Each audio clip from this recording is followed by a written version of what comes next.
All right, it's great to see everyone on a Saturday night, a late night. Mark Rogers TV, the voice of college football, striking up the live stream post Kentucky and Florida with the Wildcats blowing a 21-10 lead, being outscored by the Gators despite the departure of Felipe Franks. Many of you would say unkindly that Felipe Franks' departure may have spurred the comeback, but the Wildcats go down to the Gators, and therefore there is no winning streak in this series on the Kentucky side for the first time since 1977, as Florida maintains its top 10 ranking with a win over Kentucky to move to 3-0. Final score, Gators 29 and the Wildcats 21.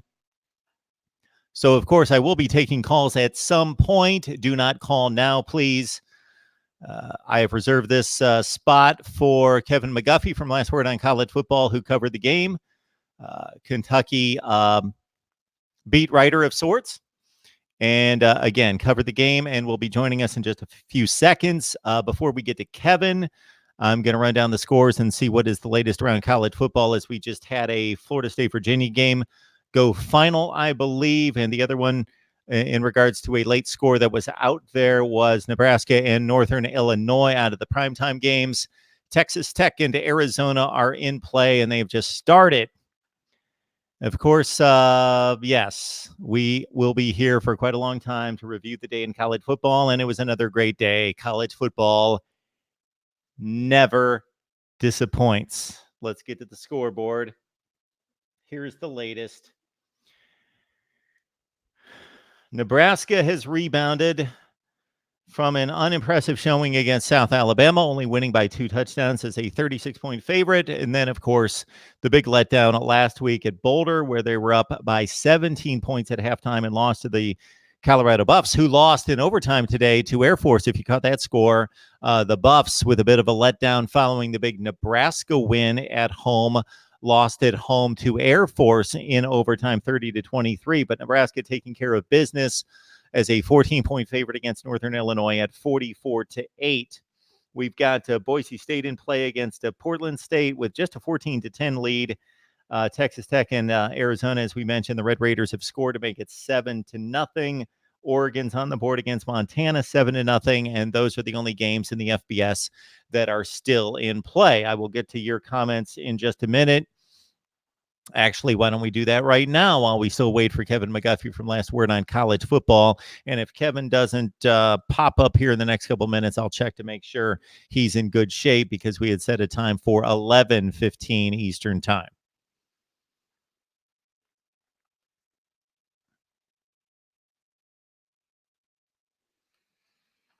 Some great games starting at noon even. And throughout the day, the 3:30 window captivated me. The 3:30 window and the 4 o'clock games were just the best. The late night schedule was a bit rough. The primetime schedule, not so good. And of course, the late night schedule is what we see right now, is basically Texas Tech and Arizona. So it's usually much better than that with the Pac-12 and the Mountain West, but really nothing of note tonight. All right, Ricky chimes in. It's great to be a Hawkeye. What a night. That was a great game. I locked in on the Hawkeyes and the Cyclones in the second half. They traded field goals late. Iowa with a big stop late, despite some penalties not going their way, pass interference calls. Iowa State could not get in field goal range, therefore had to go for it on 4th down.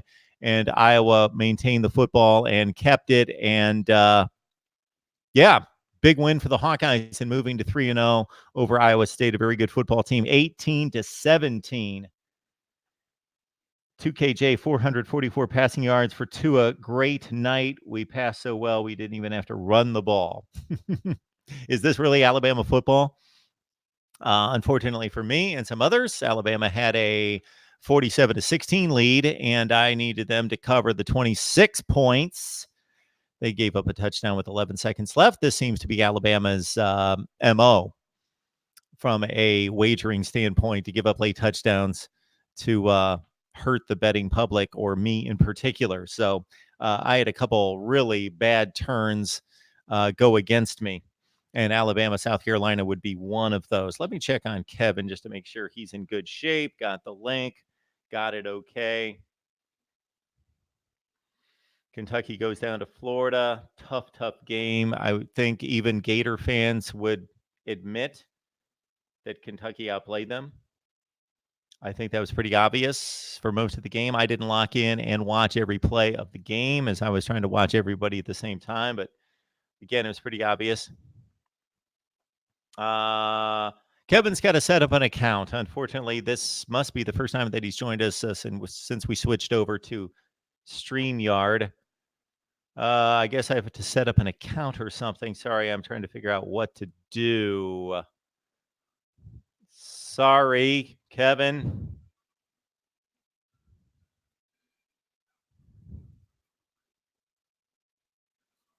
I never see it from that side, so I really don't know what people have to do to jump on. It is rarely an issue. All right, let's get back to football here. Okay, 2KJ. I actually started to get a little mad with how atrocious Syracuse offense is. Yes, it was.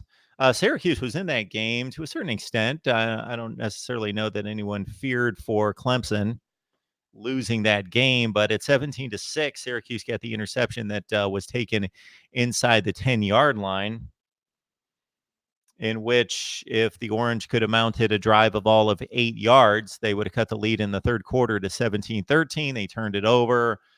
That's when, was it T. Higgins or Amari Rogers ripped off the 87-yard touchdown to make it 24-6 and then 31-6 from there, and it just was a rout. Syracuse actually had another interception off Trevor Lawrence, brought it down to the 2-yard line. Travis Etienne made a touchdown-saving tackle, and Syracuse couldn't score from the 2. And within about 3 plays, Clemson went 98 yards. And yeah, Syracuse had those 2 glimpses of hope to get within 2 scores or to get within 1 score at 17-13. But hopefully for the ACC, that is not the second best team in the conference. Hopefully for the ACC, that's not the second best team in the conference, because it was pretty sad. The ACC is looking pretty atrocious at this point. Consider, if you look at the big non-conference games for the conference, which means the Power 5 games, obviously, and then also the big group of 5 teams like a Boise State, like a Houston, those type of teams. Florida State lost to Boise State. NC State lost today to West Virginia, who looked awful their first 2 weeks and getting blasted and buried by Missouri. And in their opener, only scoring 20 points against James Madison. And West Virginia was down to NC State and came back and beat them by a couple scores. So NC State loses to West Virginia. Louisville, of course, lost to Notre Dame. Wake Forest didn't play a Power 5. They barely beat Utah State by 3. Syracuse got blasted by 43 points by Maryland, who turns around and loses to Temple. We've got the Boston College embarrassing loss on Friday night by a couple scores, 3 scores, 48-24. Boston College loses to Kansas. Coming off the loss to Coastal Carolina, Boston College loses by 24 points. Georgia Tech loses to the Citadel. Pitt loses to Penn State, of course, although they played pretty well, losing 17-10. They had a shot to win the game on the final drive.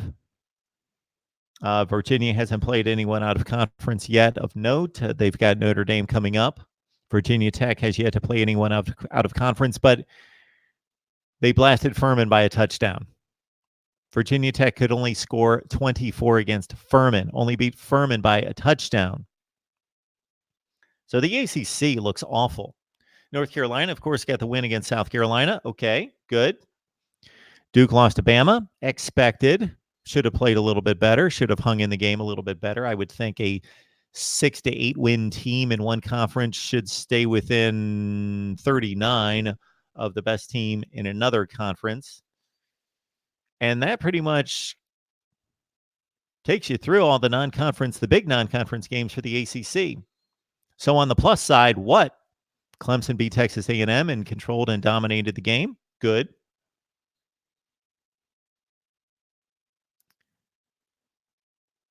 And North Carolina beat South Carolina as a double-digit underdog. Otherwise, all the results for the ACC are awful. All the other results for the ACC are bad. That's my ACC rant for the night, maybe.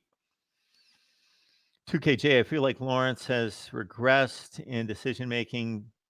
I don't know what happened in the offseason, but his decision has been below average. Okay, Gator football fans, that run game is really worrisome. Franks fought hard as usual. Wish him the speediest of recoveries. Then Gators get another gutsy win.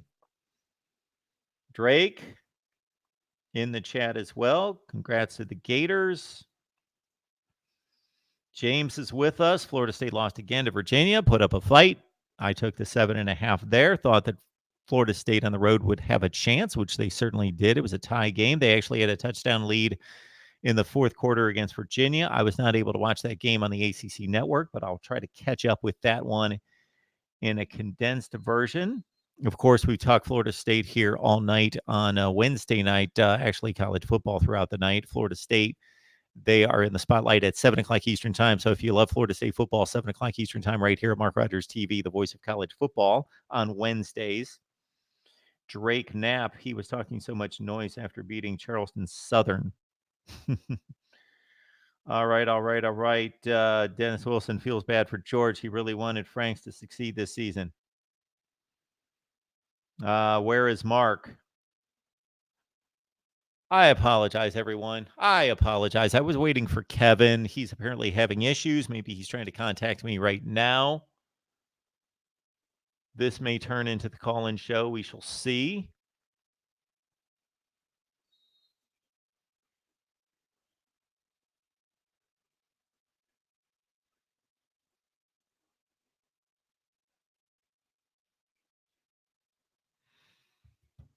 Okay. Sorry, J Jobs.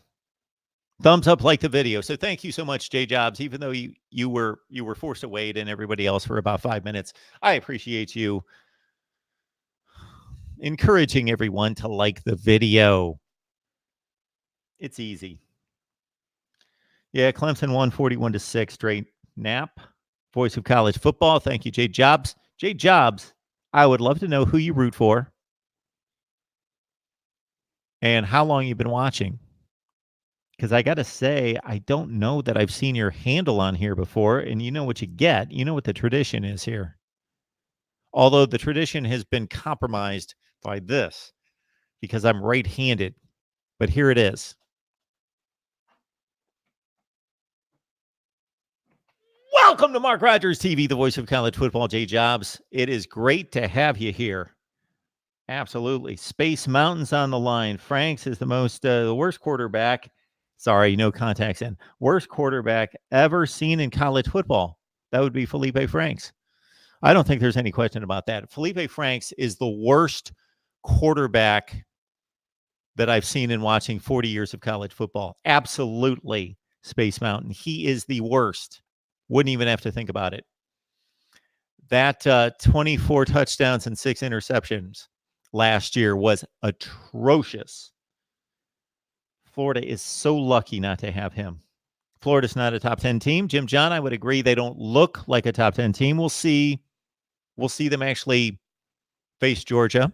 We will see them face LSU next. That would be their next big game, maybe their next game. I know LSU is Vandy next week, but LSU's coming up for Florida. So we'll see. Sometimes teams play down to their competition. And I don't necessarily think Kentucky is down, a down competition, somebody that Florida can look past. They certainly, if they would have tonight, they would not have come away with a win, I don't believe. Kyle's on the line. Florida doesn't have, oh boy, sorry. The feed took off on me. So, Kyle, I lost your comment.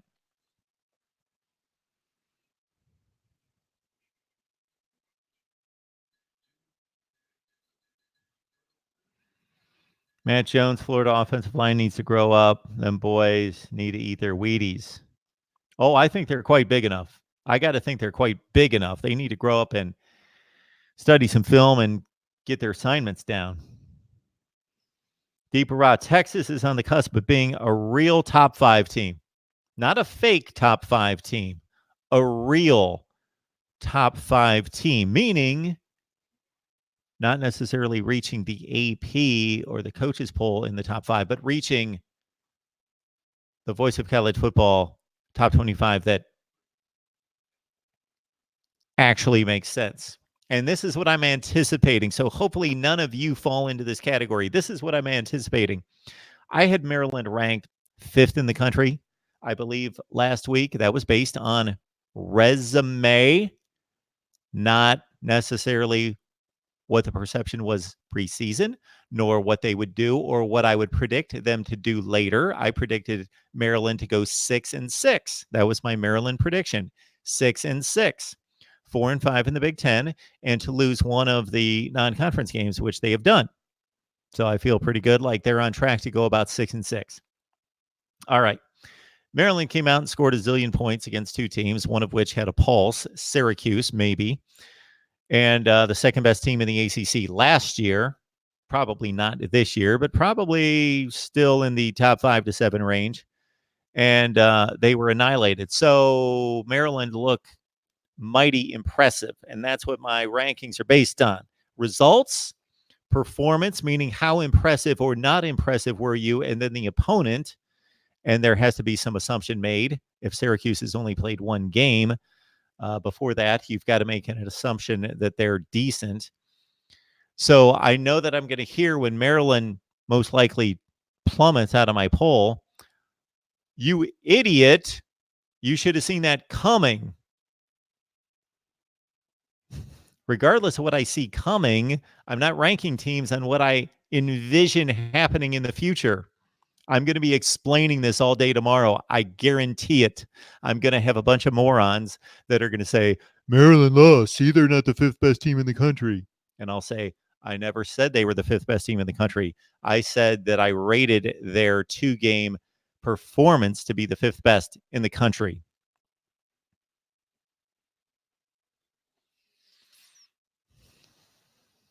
For those of you who disagree with my system, I don't have an issue with anybody disagreeing with it. It's imperfect, just like every other poll out there.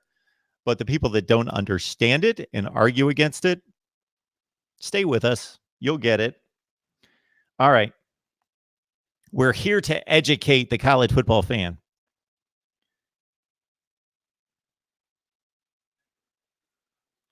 Quentin Lee, it was a blessing Franks got hurt because we would have lost if we didn't. It is never a blessing that anyone gets hurt, Quentin. That's an ignorant comment. McD Sports 4, I know my Terps lost, but we still are better than Texas. No, you are not better than Texas. You have like the 40th best team in the country, and Texas has more like a top 15 team in the country. Let's see who's on the line. I want to hear from my man, Kevin McGuffey. We're going to talk Kentucky and Florida. That's the reason I'm here. But we'll take some calls. MarkRogersTV, the voice of college football. Who's on the line? Hey, Mark, we are better than Texas. It's just a joke. It's a joke. It's a joke because we beat them. Well, you beat them. I missed that game. You beat Texas? No, I mean, Maryland beat Texas? When was that game? Was that game played like on a Wednesday afternoon? Did you play like after the Brewers-Cubs game or something on a Wednesday afternoon? I missed that game. Mark, the joke is that since we beat Texas back-to-back years, the joke is Maryland's better than Texas. I know Maryland's not better than Texas. It's just a joke. Oh, okay. Thanks for filling me in. Temple fans are going to make a joke about Maryland now. Yeah. You get the bragging rights against Texas. I have no issue with you maintaining bragging rights against Texas because those 2 games are so recent. But yeah, that's all I did. You didn't beat Texas this year. Yeah, because we didn't play them. What do you think of that awful performance today? That's exactly what I'm calling. We came out very cocky today. This is who I'm going to blame the game on. I'm blaming it on the offensive line, and I'm blaming it on the play calling. The play calling was absurd today. About 3.5 minutes left. We had 4th and goal, and Loxley called the most predictive call. McFarland way up the middle. I mean, it's very like he did not see that coming. That's why that's when I went ballistic and knew that we were going to lose. So the team came out too confident or cocky in your estimation. So you had personal conversations with these guys before the game? No, you can just tell how like they were like. Josh Jackson came out. He was just swinging the ball. He wasn't really protecting the ball. He threw a bad early interception. I mean, and we should have won this game. I mean, Temple. Listen, I'm going to give Temple credit. I think they have the best defense in the American. Their special teams is straight up garbage, though. On that alone, we should have won the game. They had like a 10-yard punt in the 4th quarter. They busted one to like the 5-yard line. He took a safety because he couldn't snap the ball in their own end zone. I mean, we should have won that game by 2 touchdowns. McD, because you're a faithful caller, I'll let you finish your point. We do have Kevin McGuffey on the line to talk about Kentucky and Florida. Do you have any more analysis to let me know? So I was in and out on this game. There were a ton of decent noon games, and this was one of them. So I watched quite a bit, especially near the end of the game, obviously, to see what would happen. Your offense just was non-existent, of course, even though Anthony McFarland ran the ball pretty well. Yeah, we were moving the ball. We just couldn't. I mean, we had 4th and goal 3 times, and we couldn't convert. We had to punch at least one of those in. Essentially, like 4th and goal twice at the one. And the only good news, because I know you have someone that you want to talk to about the Kentucky game. I'll end there on this. The only good news that came out of this game was that the defense is better than what I expected them to be this year. So that's the good news. I have more to say. I'll call back after you're done talking to the guy about the Kentucky game. I'll call back after. I don't want to keep him waiting. Thanks, McD. I appreciate it. So Kentucky leads 21-10 in the 4th quarter. They give up the last 19. They lose 29-21. And we got Kevin McGuffey on the line from Last Word on College Football. Kevin, other than tonight's outcome, how are you doing? I'm doing okay. I've had a little time. Sorry, I'm trying to fool with my phone here. Had a little time to calm down and relax, and I've started working on a recap for Last Word, which has helped me get a little bit of frustration out. Yeah, I mean, I tweeted right after the game was over. I thought the program was past games like this, and apparently not. So I'm going to take you down that same path because we bring you on here. You give information, insight. You report on Kentucky football, whether that's recruiting or personnel analysis. But let's strip away from all that to begin this, because this is, I appreciate you very much, because one of the reasons why we all do this is because we're passionate about college football. We're passionate about our team. We love our team. And it's excruciating because this isn't a baseball season. I know you love the Cincinnati Reds. This isn't an NBA season. These games are important. There's only 12 of them. They are precious, especially inside conference play. And to lose one of this nature, get past the analysis and you can just vent and let us know how much of a gut punch is this. Oh, I mean, it's awful. It's the old Charlie Brown, Charlie Brown and Lucy. You think Kentucky is has moved, like I said, has moved forward, and then there's Lucy, aka the Florida Gators, pulling the ball out from under us and losing again. Like I said, 19 points they unanswered in the 4th quarter. It's the 4th time in 5 years, basically, this has happened. Kentucky lost, 2014 on the controversial, the 3 overtime game. Then the next year, 14-9, I believe it was, and then of course, the game 2 years ago where Kentucky left two defenders, open twice, and they lost the game 28-27. Yeah, it said, considering everything that's gone on in the last couple of weeks, this last week losing Terry Wilson, I thought Sawyer Smith played really, really well. The turnovers. Sorry, I'm moving my phone here. Apologize for that.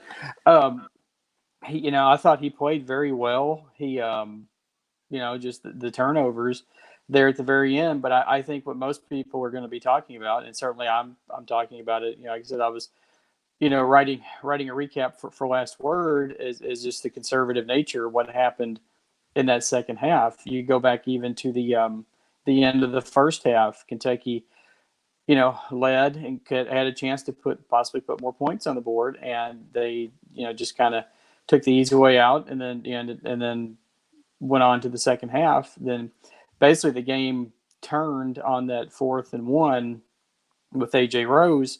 They lined up in the Wildcat, which they had really not a whole lot of success with. And honestly, at least for this game, Cavassier Smoke probably had been the better back of the two. And they go and they run that. And of course, that was right after what happened. We have the awful injury to Felipe Franks. And I haven't heard an official update. I know on TV they they said they thought it was a dislocated ankle. So you had all the momentum, and like I said, I thought it was, for me anyway, I thought it was questionable going for it on 4th and 1. I know they mentioned on the broadcast that they thought, maybe they should have punted because you had Kyle Trask coming in cold and, make him run. Kentucky has the best punter in the SEC, Max Duffy, and he let him uncork a 50, 60-yard punt and try to pin him down and make him go the entire field. Instead, they only had about 40, 50 some yards to go. I think that started the swing, and then, the defense just seemed, they were attacking. It seemed in the first half. The second half, they seemed to be playing, almost like a prevent defense, and we all know, the old jokes about the prevent defense. The only thing is it prevents the other team from, scoring a field goal. They get a touchdown instead. So, that happened twice, and Kentucky, to their credit, and Smith's credit, they drove right back down the field. Again, I thought they should have tried a little harder to get the ball in the end zone.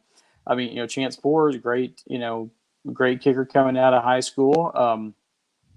He played a little bit last year along with Miles Butler, but, you're putting basically, a guy who's not really played in a pressure situation and say, okay, go make that kick. And, I know it was only a 35-yarder, but, you think about the pressure and everything, and it just, it just, like you said, it's just a gut punch. And as I said at the beginning, as fans and as people that follow this program, we all thought Kentucky, that Florida game last year was the signal that, okay, we're done. This is not the same old Kentucky program.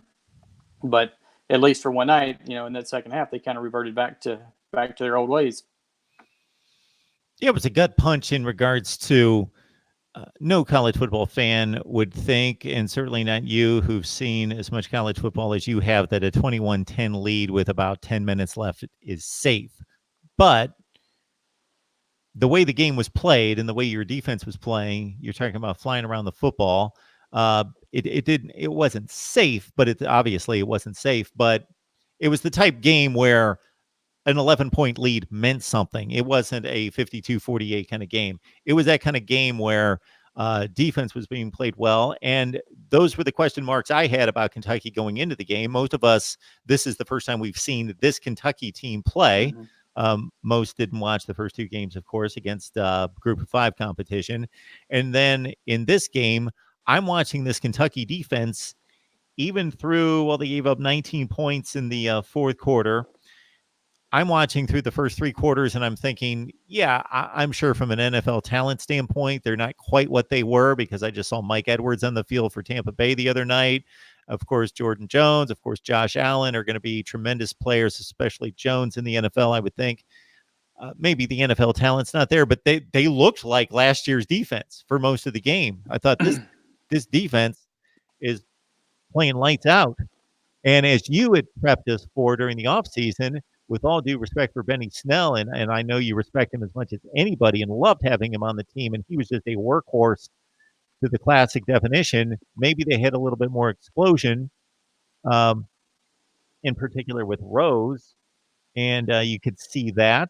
And they looked as though they were playing Kentucky football in front of the sticks, defense, throwing the ball in play action, throwing the ball in a way in which they complemented the running game, and they were playing Kentucky football, had an 11-point lead, and everything seemed to be good. Yeah, no, you're exactly right. And you mentioned, Benny Snell. I think one of the talking points that I, was kind of following on Twitter a little bit as I said, I was writing my recap, and those situations like with that 4th and 1, that that's in the past you give the ball to Benny Snell, and he's going to get that first down, and they didn't have that today. And as you said, going in, as we talked about back in the summer, the biggest question mark on that defense was the secondary, and they caught an unfortunate break early in the first half. Yusuf Corker was ejected for a targeting penalty. Now that one was legitimate. I think that was the right call, and he's probably their most experienced guy in the secondary since they lost Devontae Robinson to an injury. So that really, having him out really hurt. And then they had another player injured as well. So they're down 2 people plus where they would have Robinson. So you have basically that whole secondary is all freshmen and sophomores, and there's a big as we've obviously, as you said, there's a big step up in competition from Eastern Michigan and Toledo to playing Florida. And I even made the comment, like Freddie Swain. It seems like Freddie Swain's been at Florida for 100 years, and he's found a way. Seems to find a way to always hurt Kentucky every time they play. But yeah, that was. And then just talking about the targeting penalties, I went on a mini rant earlier, and I was like, the targeting call was ruining, in my opinion, ruining college football, because it's like nobody knows what a tackle is anymore. What it's might as well just be playing flag football at this point. On that final drive where they scored, T.J. Carter had a sack, was part of the sack, and got called for a targeting penalty, and you could see it coming. Like I was sitting watching it with my son, and he goes, "What are they throwing a flag for?" I said, "They're going to call him for a targeting penalty," and he's like, "How?" I said, "I don't know, but they are." And that turned out to be a key play, because instead of having, I think, like 3rd and 15, they got a 1st and 10 on Kentucky side of the ball, and then they marched right down the field from that. So as I said, as we talked about in the beginning, it's just it's a total gut punch, and something we all thought we were past. But now they have to look forward, move forward, and it's this is the toughest part of the schedule right now, because you play Florida at home, then you go to Mississippi State. Of course, Mississippi State lost to Kansas State at home today, and then you go to South Carolina after that these next 3 weeks. So you just have to regroup, and that's going to be on Mark Stoops and the coaching staff, getting this team back together, because there's obviously a lot of teachable things that happened, but like I said, the conservativeness got. I see I was reading the quote there. Yes, everyone is mad because they found a way to win again. That's the best way of putting it right there. But it's just unfortunate, but that's college football. But anyway, Franks would have won that game. I got you. I'm enjoying reading the comments here. So there's plenty of them, Kevin. I'm sure there is. I don't know if you want to hang out. You certainly let me know how much time you have. You can jump off anytime, but I've got more time. I'm good to go. So, as I said, it's just a matter of now of just trying to regroup and going to South Carolina. Like I said, I hate talking about Franks. Kentucky. If you go back through Kentucky's football history, there is a long list of quarterbacks, backup and a starter getting hurt and a backup coming in and leading them to victory. And it's, it goes back decades. Again, that's another thing that the Kentucky program, as fans and as people that follow the program, we all thought we were past. And then you have, Trask coming in and running, basically just, running down the field, marching down the field twice. So there's a lot of work to be done, but there's, it's only the third game of the season, and there's still a whole lot of, let me find all the cliches I can. There's a whole lot of football to be played, and, there's no reason why this team, can't win, 7-8 games. I think Sawyer Smith did remarkably well tonight. I do question, or I do wonder if on that first interception, he was the one that came down and made that tackle, and he got up holding his wrist, and and some of his throws were not as crisp after that, and you wonder, had that injury, how much of an injury there might have been there, and if it affected his affected his, not necessarily his motion, but just his ability to throw the ball. Kevin McGuffey on the line from Last Word on College Football. We would ask and encourage you to jump over there to check out him and the rest of the staff. As you guys know from watching me, Tony Siracusa, Lauren Beasley is certainly a help to what we do here, retweeting on Twitter and supplying a lot of information for us, and Jason Ray covering Oklahoma football. So check out Last Word on College Football and all the coverage over there. Kevin recapping Kentucky's loss to Florida. There will not be a Kentucky winning streak in the series, at least not for 2 years. They could have won for the first time back-to-back since 1976-77, but they fall in what was typical Kentucky fashion at one point. But hopefully this will be a aberration, because as they've gotten better under Mark Stoops, they used to just get blown out. Then they went through that phase of losing really tough, miserable games at the end like this, where you get a feeling that they were right there on the cusp. And then, of course, they had the big breakout season last year. So I will be looking out for comments and questions from all of you. You mentioned Sawyer Smith. Obviously, there was a miscommunication, Kevin, on the last interception when Bowden could have kept going down the sideline, and it probably wouldn't have been a completion because the safety was coming over and the corner was there, but at least it most likely would have been an incompletion and not an interception. There was a miscommunication there, and that obviously was costly. Yes, you're exactly right. Because you go back and watch the play, and you can see Bowden, turn back towards the goalpost, more like a post pattern, and Smith was obviously thinking it was an out, and and that was, as you said, that probably would not have been intercepted, and that was obviously a big turning point in that game right there, because they got the interception, then marched it down the field, and went from there. Like I said, they paid. They did manage to stop them from getting the 2-point conversion. So I see here it says out for the season with a dislocated ankle. That's what they talked about on the television. So like I said, just an unfortunate, I hate that for Franks. As Kentucky fans, we're very, very aware about having your starting quarterback being out for the season with Terry Wilson. And, going forward, I think Kentucky can still do some really good things. I had them, picked. I think had them picked 8-4 before the season started for the preview post I did for Last Word, and the Florida game. The Florida game is one of the ones that I picked them to lose, but I had them 8-4 and going to the Belk Bowl, I believe it was. So, and that's still, that's still obviously very doable. So I'm waiting for the Nebraska guy that always gets on here and talks trash when I'm on. But just reading, I was going to read your comments, and of course it's all from Florida fans. I'm like, come on, where's my Kentucky people? Anyway, it might be a little bit late for Navy Thomas. That's your guy from Nebraska. Yeah, who likes to get on you about whomever Nebraska is stolen from. Wandale Robinson.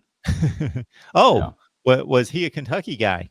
Yeah, he was from he was from Frankfurt, which is just it's the state capital. It's like 20 miles 20, 25 miles up the road here from Lexington, where the university is and where I am.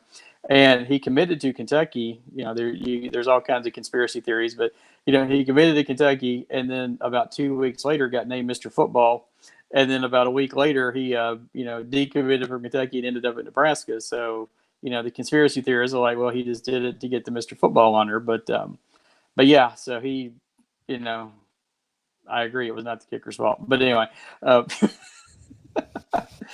I said, he should never been. I mean, it's one that they should have made.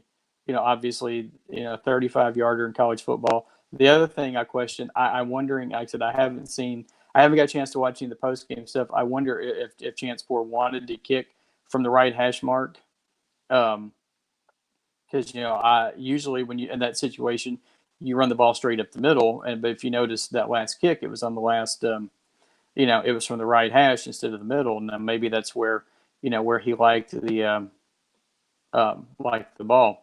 So, like I said, I haven't seen the post game to talk about that, but so Kyle Trask is the Kraken. Okay. Yeah, I have no idea what that means, but okay. Yeah, I certainly need to monitor the feed. There's no question about that. You never know what you're going to throw on the screen if you're not watching. So, yeah, Kentucky goes down 29-21, and the least of your concern is, Kevin, that that last score extremely hurt me in particular. 22-21 was fine in regards to, not that I wasn't rooting for Wildcats to flat out win the game for your sake in particular, but yeah, at 8 points with the point spread, it turned into a push for me as opposed to a Kentucky victory and a Mark Rogers victory on the game. Right. Now, in terms of the rest of the season, you mentioned selecting Kentucky to go 8-4. I think I had them at 7-5. You were predicting that they lose to Florida, but obviously playing as well as you did through 3+ quarters, you're thinking, okay, we should win this game.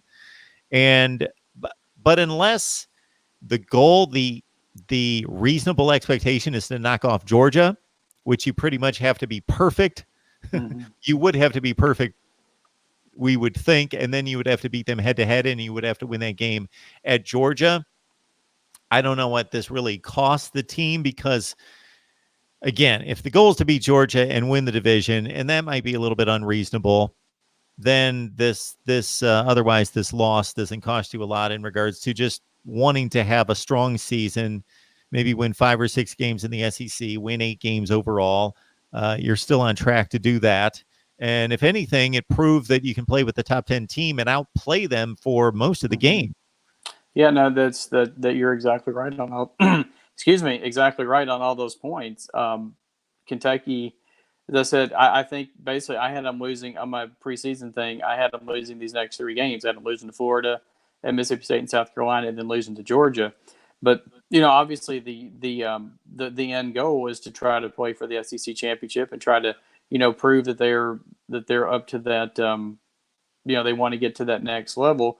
They consistently beat South Carolina and Missouri the last 3 or 4 years. Still had trouble with Tennessee. That game last year was just so mind-blowingly bad at how they could come out and play that awful against Tennessee. A game which that loss ultimately cost them a bid to the Peach Bowl. I mean, not that the Citrus Bowl is anything to sneeze at, but that cost them a Peach Bowl win, and they were trying to get to that point. Now they beat Kentucky 2-1, beat Florida 2 years in a row.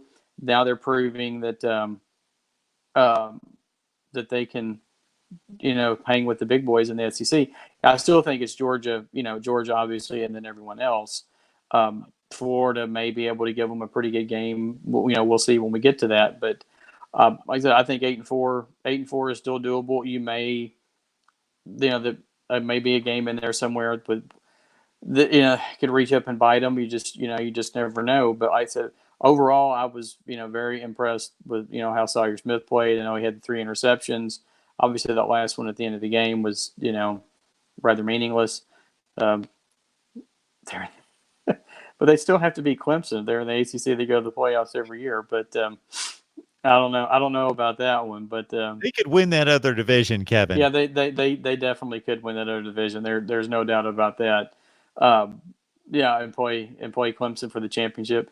At one time there was a few years ago, but we even talked about this about Kentucky leaving the SEC and going to the ACC for football. But I don't think that ever got. They would stay in the SEC in basketball, but move to the ACC in football.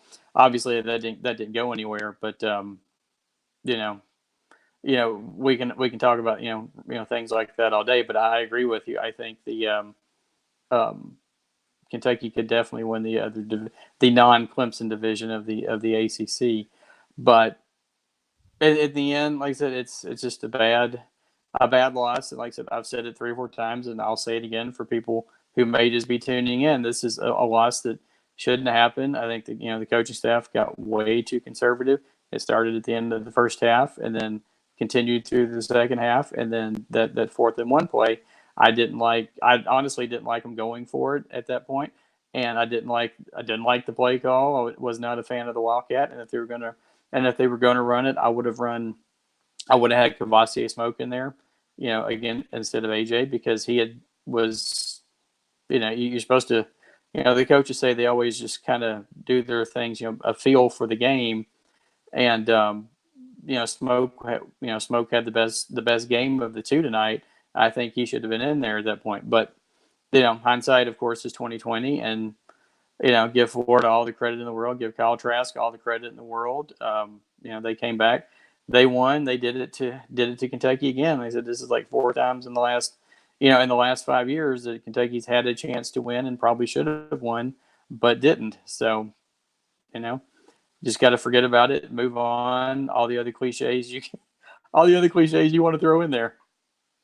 Mark Rogers TV, the voice of college football. So most of you on the line know exactly what we do. Bring the best in analysis each and every day from college football, best discussion, debate as well with myself and guys like Kevin McGuffey, who's been joining me for a number of years here from Last Word on College Football. So between Kevin, Tony Siracusa, Jason Ray, Lauren Beasley, check out the folks there at Last Word on College Football to get your college football fix over there when you feel like reading.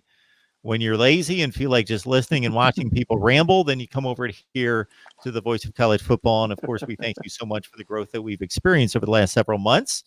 And Kevin's a great reason why. Comes on here and gives his take on Kentucky football. So who's up next?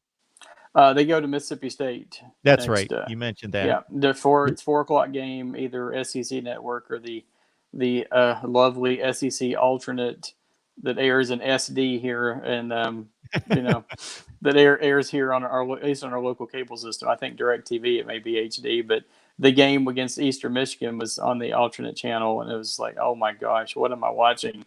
Because in my real life, my real job, I work at a TV station, and it's and we're just like, oh my gosh, what is this? I was just going to have you fill in everyone on, yes, exactly what you do as a professional.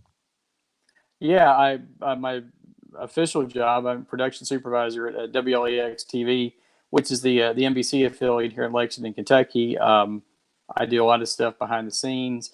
We have a half-hour daily program called Hey Kentucky. It's a mix of sports and politics that airs, and then I appear on that show a lot. And we do like a best of the week. I've co-hosted a couple times. Matt Jones of Kentucky Sports Radio fame. I'm sure everybody's heard that name if you watch Feinbaum at all. He was the host of that show. He's no longer with the station. No longer with. Well, that's a whole other set of stuff going on. As he's debating whether or not he wants to run for Congress here in Kentucky. So he's thinking about running against Mitch McConnell, but we don't want to talk about politics. But anyway, that's what I do for most of the time. So we're please, Kevin. TV station. Please, Kevin. Don't get my crowd started on politics. So they get started on politics all by themselves, and I try to steer them back to the nice. Yeah, we'll just forget the nice playground of college football. Yeah, just forget I even brought that up. So, but yeah, like I said, WLEX is the NBC affiliate here in Lexington, and I've been there for many years, and so it's it's a great place to work, and it's the thing about a job like that, it's much like a job like you have, it's something, there's something different going on every day, and it's usually never boring. That's the one thing that's the one thing you can always count on is that something interesting is going to happen every day, and there's always going to be lots to talk about. And it's the same, obviously with what you do with college football and and all that, because every week there's a different set of games, and then there's the next set of games to talk about the next week, and so it's just it's a lot of fun.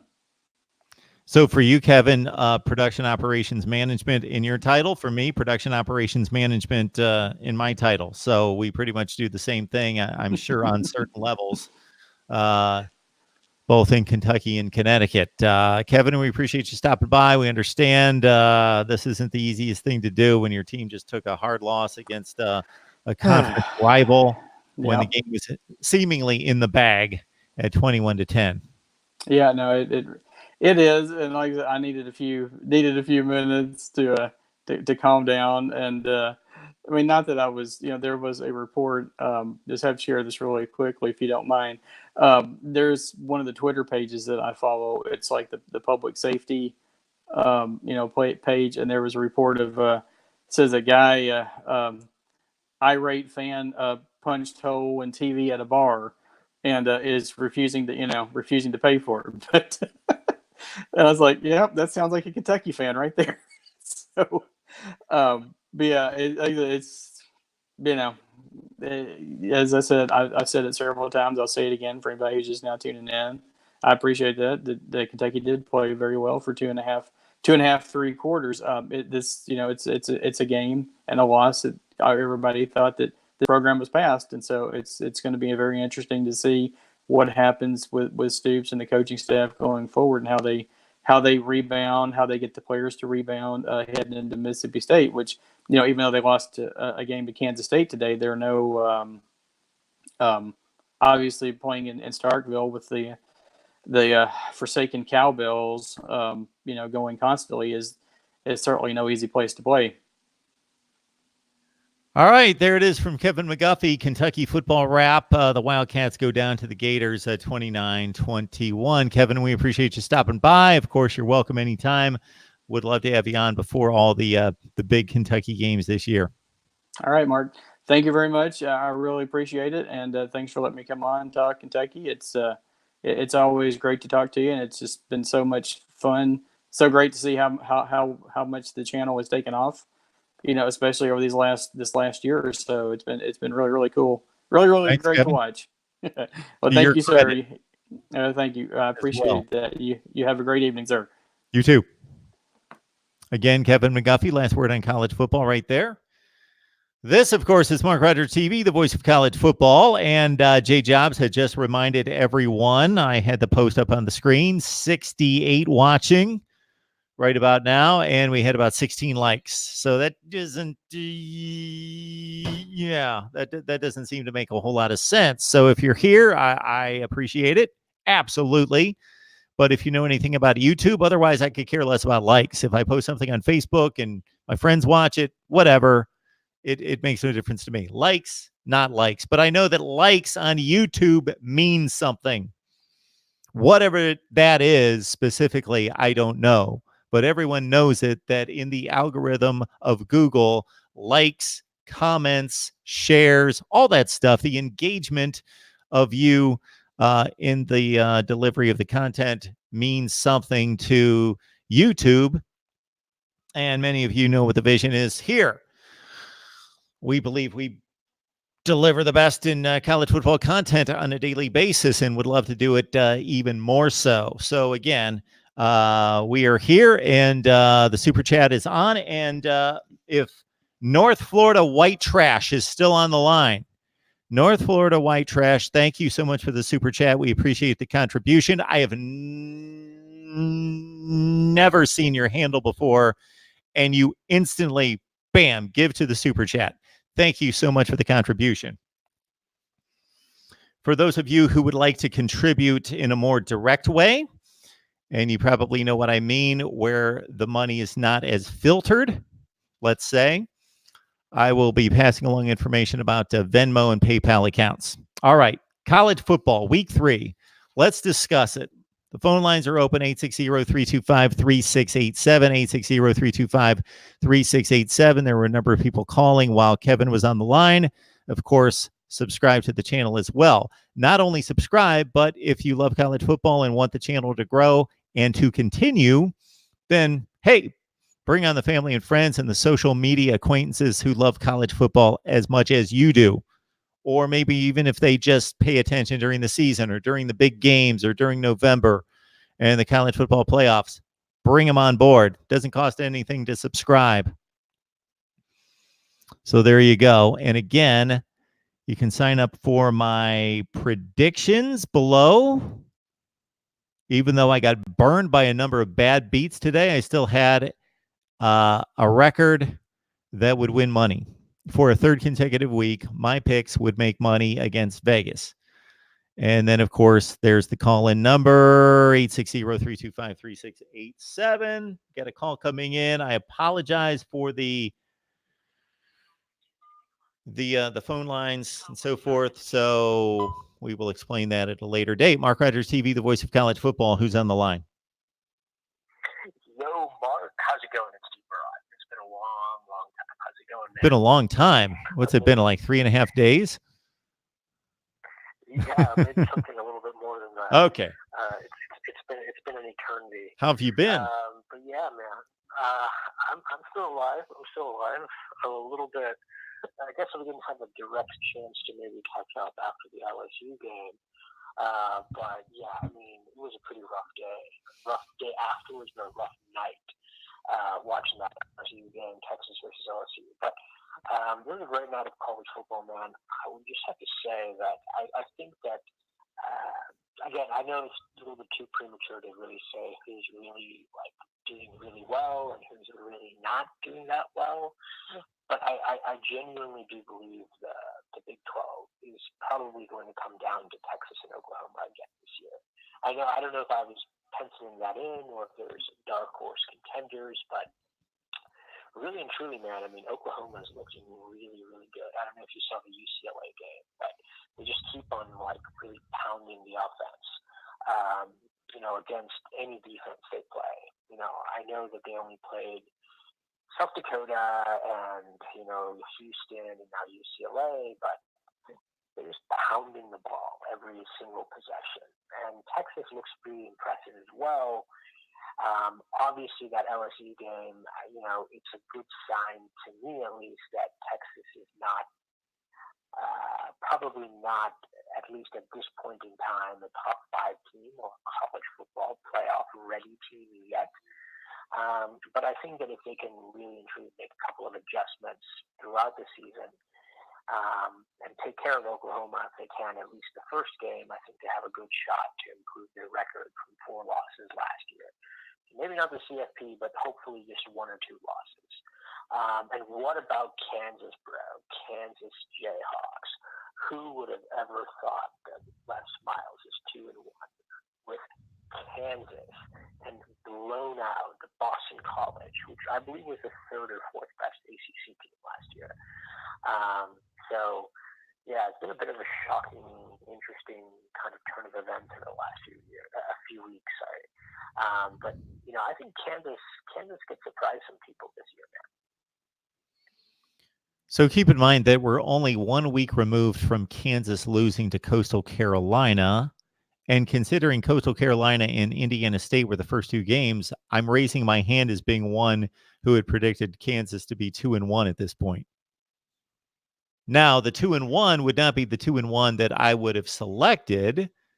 Of course, I would have selected the loss being to Boston College. But yes, it is a surprise. To your point is extremely fair that Kansas jumped out of nowhere, considering they just lost like 12-7, could only score 7 points, I believe was the final score against Coastal Carolina. And then they turn around, they go to BC, which usually fields a very capable defense. Top 30, top 35 defense last year. One of the best running backs in the nation, A.J. Dillon. I didn't see any of the game. It was on the ACC network. I was watching the other games. But A.J. Dillon at running back and Anthony Brown's a decent quarterback. And it's not like they kicked a game-winning field goal to beat Boston College. They beat them by 24 points. So I have no idea what happened in that game, what got into Kansas, what got into BC, but Boston College win. And against whom is Boston College ever a 23-point favorite against in the Power Five? But they were that substantial of a favorite and got drubbed. To your point. Yeah, absolutely. I mean, again, I'm not high on Kansas or anything. What I think is that they could be bowl eligible this year. I think it's a possibility. Now, will they get 4 conference wins this year? Probably not. I mean, the Big 12 looks really good this year. And I'm not saying that from the top to bottom, but I'm saying the mid-tier Big 12 Sure. teams can definitely cause an upset. I don't think they're going to beat Kansas State. I don't think they're going to beat Texas Tech, maybe. But if there's one of those games, they could have like 3 or 4 wins this year, maybe 5. But interestingly enough, I don't know if you keep up with recruiting that. I mean, I know you keep up with recruiting a lot, but Kansas actually might have the 3rd or 4th best recruiting class for the next year.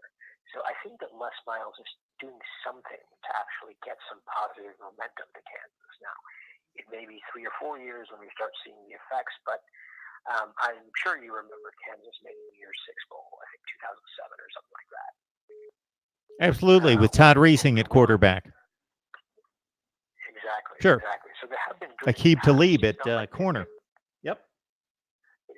So it's not like they're terrible, right? Like I think they're a good team. You think Kansas is a good team? Not this year, but I think they're building towards a good team. And what I mean by that is bowl eligible. Maybe in 4 years or 5 years, they could compete for a Year 6 Bowl or maybe a conference title. They don't have a conference title, but I do think that Les Miles has that appeal as a national championship winning head coach. I think he's one of 5 or 6. I don't know how many active FBS coaches have a national title, but he's one of a very select elite fraternity of coaches that have a national title. And if you were put any coach in the Kansas job, right, to like turn around that program, I think it would be Les Miles because he has nothing to lose. He's 65. I think that's his last job. 4. That's right, 4. I think our count's at 5. We've got Mac Brown, we got Les Miles, Nick Saban, Dabo Swinney, and Jimbo Fisher. Exactly 5. Yeah. Right, and Mac Brown wasn't even active last year. So both of these guys, Les Miles and Mac Brown, came on board recently. Yeah, I mean, I think that Kansas will be maybe not this year, but in coming years, I think they can cause some upset. But Kansas State, man, with their new coach, with Bob Snyder gone, Bill Snyder. Killing it, dude. Bill Snyder. Let's have a lot of respect for one of the great coaches in the history of college football. Yes, he was an absolute legend. And more than just a legend, he really annoyed us as Texas fans, because he beat Texas a lot. And I believe because of his record, we actually have a losing record to Kansas State by 1 game. So Kansas State's been a respectable program, but can you believe that they're 3-0? I believe they're 3-0, right? Yeah, they're 3-0. And they beat Mississippi State, dude. They beat Mississippi State in Starkville. That was the upset of the day, in my opinion. I wasn't shocked. I didn't think that they were going to win. The same 2 teams got together last year in Manhattan, and Mississippi State dominated that game 31-10. Now, basically, Mississippi State graduated a defensive line into the NFL. It didn't have the acclaim of the Clemson defensive line, but had a tremendous defensive line, especially the 2 ends. That Josh Sweat and I'm trying to think of the other kid that moved on to the NFL. So I don't know how I picked Mississippi State to go 8-4. I certainly projected that they would beat Kansas State. They were only a touchdown favorite. I think Kansas State certainly benefited from some serious issues that Mississippi State has at quarterback now that Nick Fitzgerald is gone and Keaton Thomas didn't start. Tommy Stevens, the starter from Penn State, threw 2 interceptions early, and they brought in a true freshman. Schrader is the kid's name. He didn't play well. He's a bit of a runner, couldn't throw the ball, so they were limited on offense. Mississippi State did reverse what was a Kansas State lead of 17-7 with 17 straight points. So I was watching that game along with 2 or 3 others at the same time. So I wasn't necessarily evaluating the performance on the field, but just keeping track of the game itself. And once at least I got the feeling Mississippi State being at home, having erased a 17-7 deficit, turning that into a 24-17 lead, that they would be safe, but they gave up a long punt return. And then Kansas State drove it the length of the field to win the ball game and completely shut down Mississippi State in the last quarter. So, speaking of which, like, I was actually a little bit shocked because I didn't think the new head coach would really be that good his first year at Kansas State. I thought they could easily miss a bowl game. They could finish worse than Kansas. But they look very impressive this year. I know they played 2 cupcakes in Mississippi State, which is a very respectable team.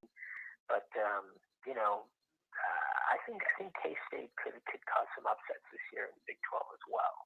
I think they're a team to look out for in the long run. And then a couple of final points, and then I'll let you get on with other callers. But Texas plays Oklahoma State next year, and not next year. Sorry, next week. I think they play them next year too. I think that's on the schedule. That too. Yes, Gundy and his boys. They have beaten us 4 years in a row, and they come to Austin, same type of tag, nothing to lose. They have Tylan Wallace, who I think is one of the best wide receivers in the Big 12, maybe in the country this year, in the top 10 wide receivers in the country this year. They have a lot of explosive players. What are your thoughts on that game? Do you think it'll be a shootout? Do you think Oklahoma State could upset us? What is the realistic probability of that happening? So they're playing at Oklahoma State, correct? No, Texas. They're playing at Texas. Okay. It's a night game, under the lights. Well, Oklahoma State hasn't played anyone that I can really evaluate them to date. They played Tulsa today. It was a pretty close game for most of the game. Then they broke out in the fourth quarter and won, I think, like 41-20, something like that. They beat Oregon State by 16 points. Again, they haven't played anyone yet. I was not necessarily disappointed with the Texas effort against LSU. I was more impressed with LSU than I was disappointed with Texas.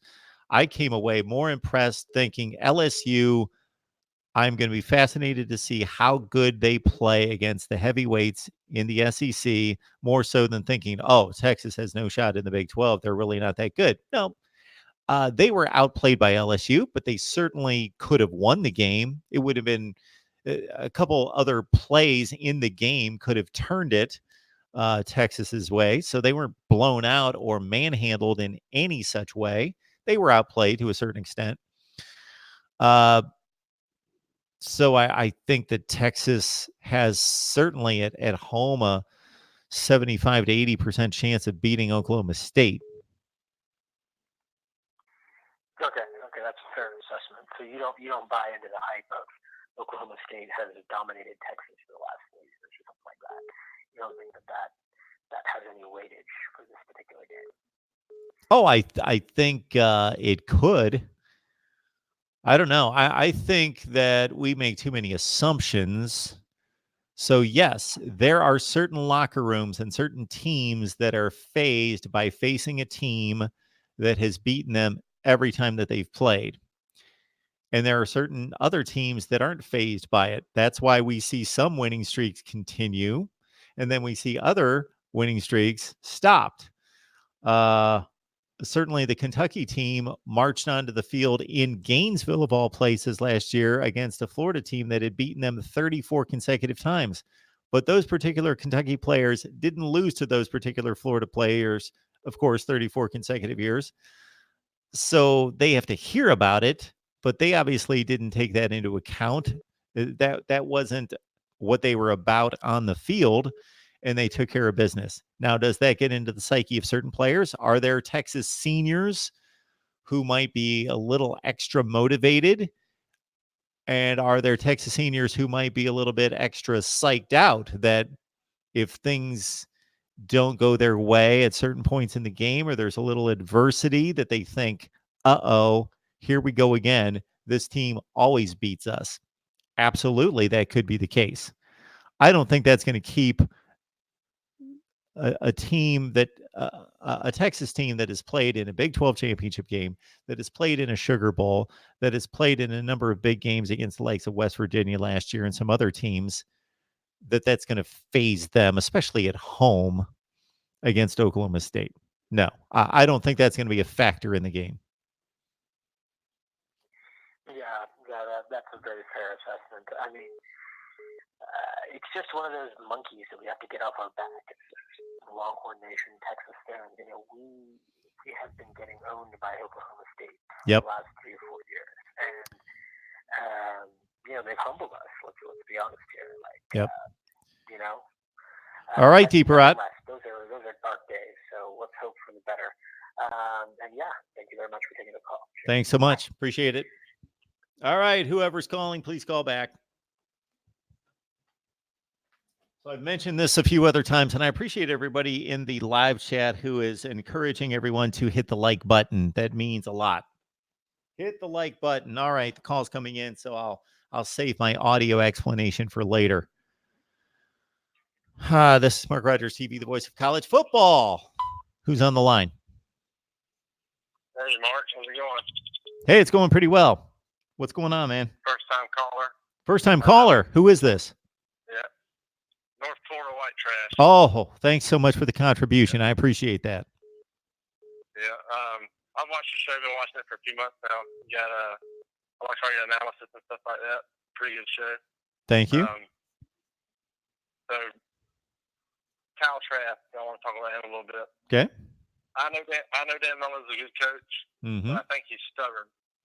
I think he's stubborn because I've watched every spring game. I've watched any bit, you know, where Kyle Trask comes in for garbage time, and last year against Missouri.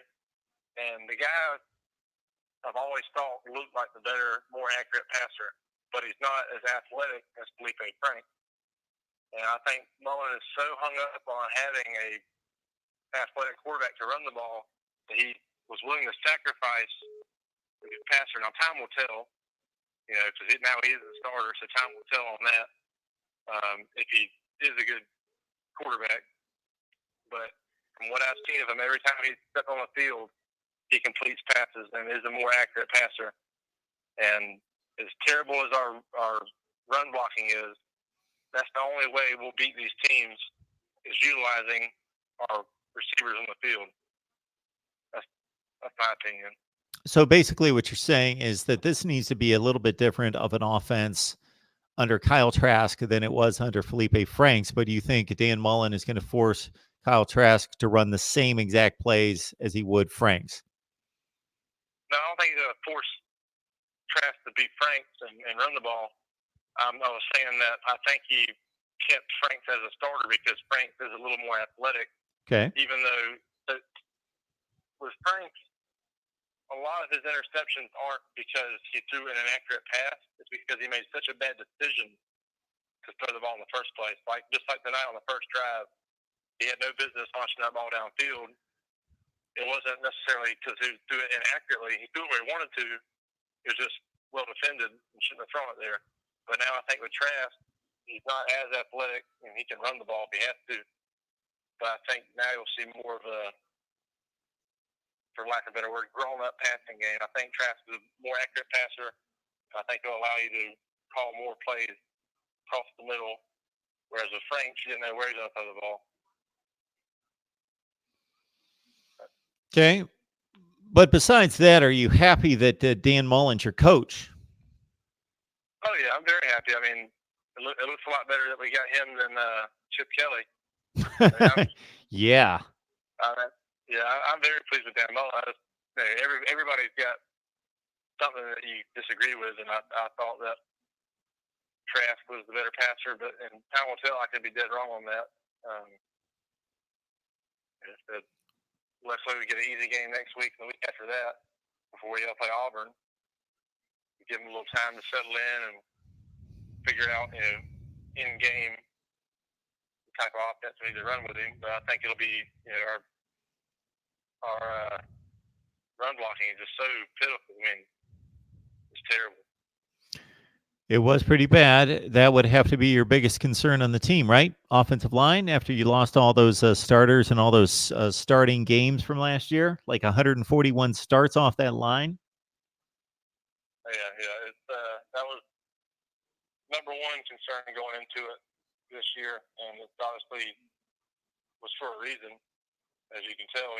It's just pitiful. And what's so crazy to me is how well they've done at pass blocking compared to their run blocking. I mean, I don't have the numbers in front of me, but we've only given up maybe 3 or 4 sacks this year, and we just can't run the ball. I mean, they do a good job pass blocking, so we're going to have to utilize our receivers. The best part of our offense is our receivers, and we're going to have to utilize them if we want to win. If you can't get the ball to them, you can't run the ball, you don't do nothing.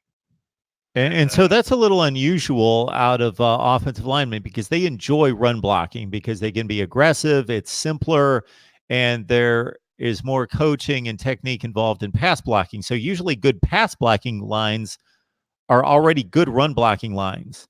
And then usually there are lines that struggle in pass blocking, pass protection, but are decent run blocking lines. But to have one that does well pass protection and doesn't run block well is pretty unusual. Yeah, I heard some speculation. I think it might have been David Waters with Gators Breakdown. It might have been on there where I heard it, but was speculating that Dan Mullen in the offseason spent so much time focusing on pass blocking because that was his main concern. He thought that the run blocking would come with that, and then it didn't pan out. I don't know if that's true or not, but it kind of seems that way because, like I said, they've been very respectable for pass blocking, and it's just pitiful on the run block. And T-Ryan, he's not an elite running back, but we've seen what he can do. We know he's a good back. I seen tonight there were some plays where they were pushing the offensive line into T-Ryan. They were pushing them back. They won on both sides of the ball. Kentucky has a good offensive line. Our defense didn't look very good at all. They finally made some stands in the fourth quarter. But, yeah, it's very concerning, but I'm optimistic. Obviously don't wish any injuries on anybody on any team. But I'm happy for Kyle Trask. He's been there, been a very loyal player for Florida. Many other people have left, transferred, trying to get a job somewhere else, starting job, and make a name for themselves. But he stuck it out. It's time to shine, and I hope he does. Yeah, he has certainly been a kid that we've talked about so many times during spring practice because he's been involved in this quarterback battle a number of times. And as you say, he's gotten a little bit of playing time here and there, but he has never won the quarterback job. But he's always competed and been a name that's been talked about as being worthy of being in the running, but he's never won it. You didn't look good tonight for the most part, but you win a game on the road in the SEC against a decent opponent. And there are teams that win conference championships every year that skate by and win a game or two, especially on the road, that they maybe shouldn't have, but they found a way to win. And you guys were able to do that tonight. Now, it looks like you can't compete with Georgia. That's what it looks like right now, but I'm not saying that. I'll be interested to see the teams get together. And, of course, before that, you've got the date with LSU, of course. Yeah. I'm not got my head in the clouds or nothing like that. I know that Georgia is a better team than us this year. Now, that game is a very heated rivalry game, and sometimes it can get emotional. And when it does when the players get high emotion and the play gets sloppy, in my opinion, that always benefits the worst team. And if it turns out this year that this year's one of those sloppy, high emotion games, and I think Florida would benefit more from it because we would need Georgia to make mistakes for us to keep it close. If they play our best game, we play our best game, Georgia wins. As Sure. it stands for now, because they've got a dominant run game. We have one that's non-existent.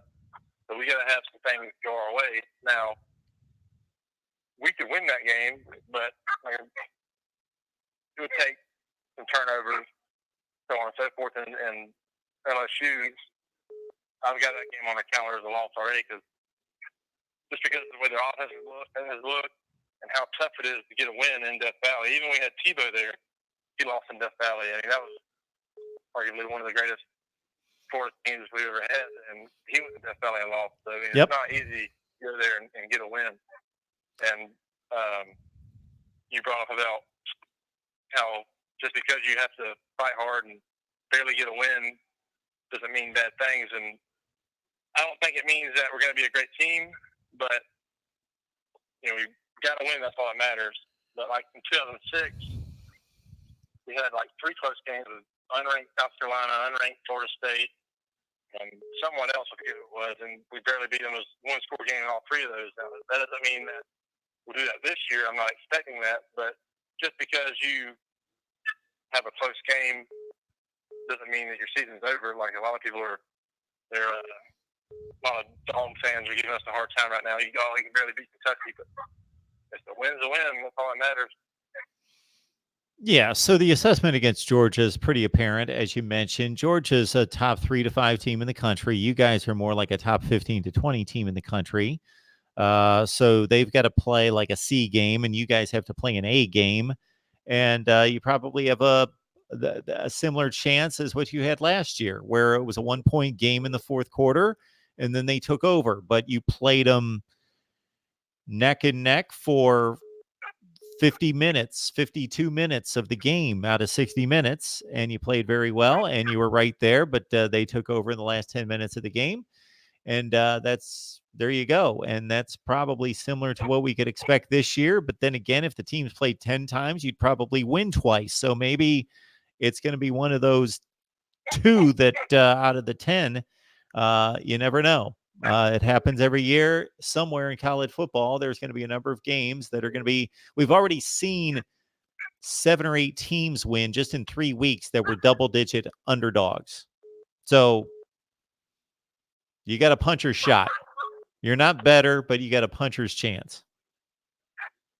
Yeah, and with Georgia now, the past 2 years, they've had games that they should have won, and they come out as completely flat. Last year was LSU, and the year before that was Auburn. Sure. I'm hoping they save that performance. I'm hoping they save that performance for Florida, and that'll be the one game they come out flat. It's very easy for them to get motivated to play Florida, but I'm hoping that's the game they come out a little flat, and we're able to take advantage of it. I see them losing one game. I don't think it's to Florida. So I'm thinking Texas A&M or Auburn. It's very hard to go undefeated, especially in the SEC. So I think they'll lose one game. I hope it's Florida, but if I had to bet, I would put it on A&M or Auburn just because. Okay, man. I'm going to catch up with a few other calls. I appreciate you calling in and the take on Florida. Thanks for having me. Thank you so much. Call back anytime. All right. That was North Florida White Trash, our one contributor to the Super Chat tonight. Now, many of you know how YouTube works and understand that because of Google making so much money, that a portion of that goes to Google, and we'll need to set up a direct line to MarkRogersTV, the voice of college football, for you to contribute via Venmo or PayPal, something like that. All right, it's the voice of college football. Who's on the line?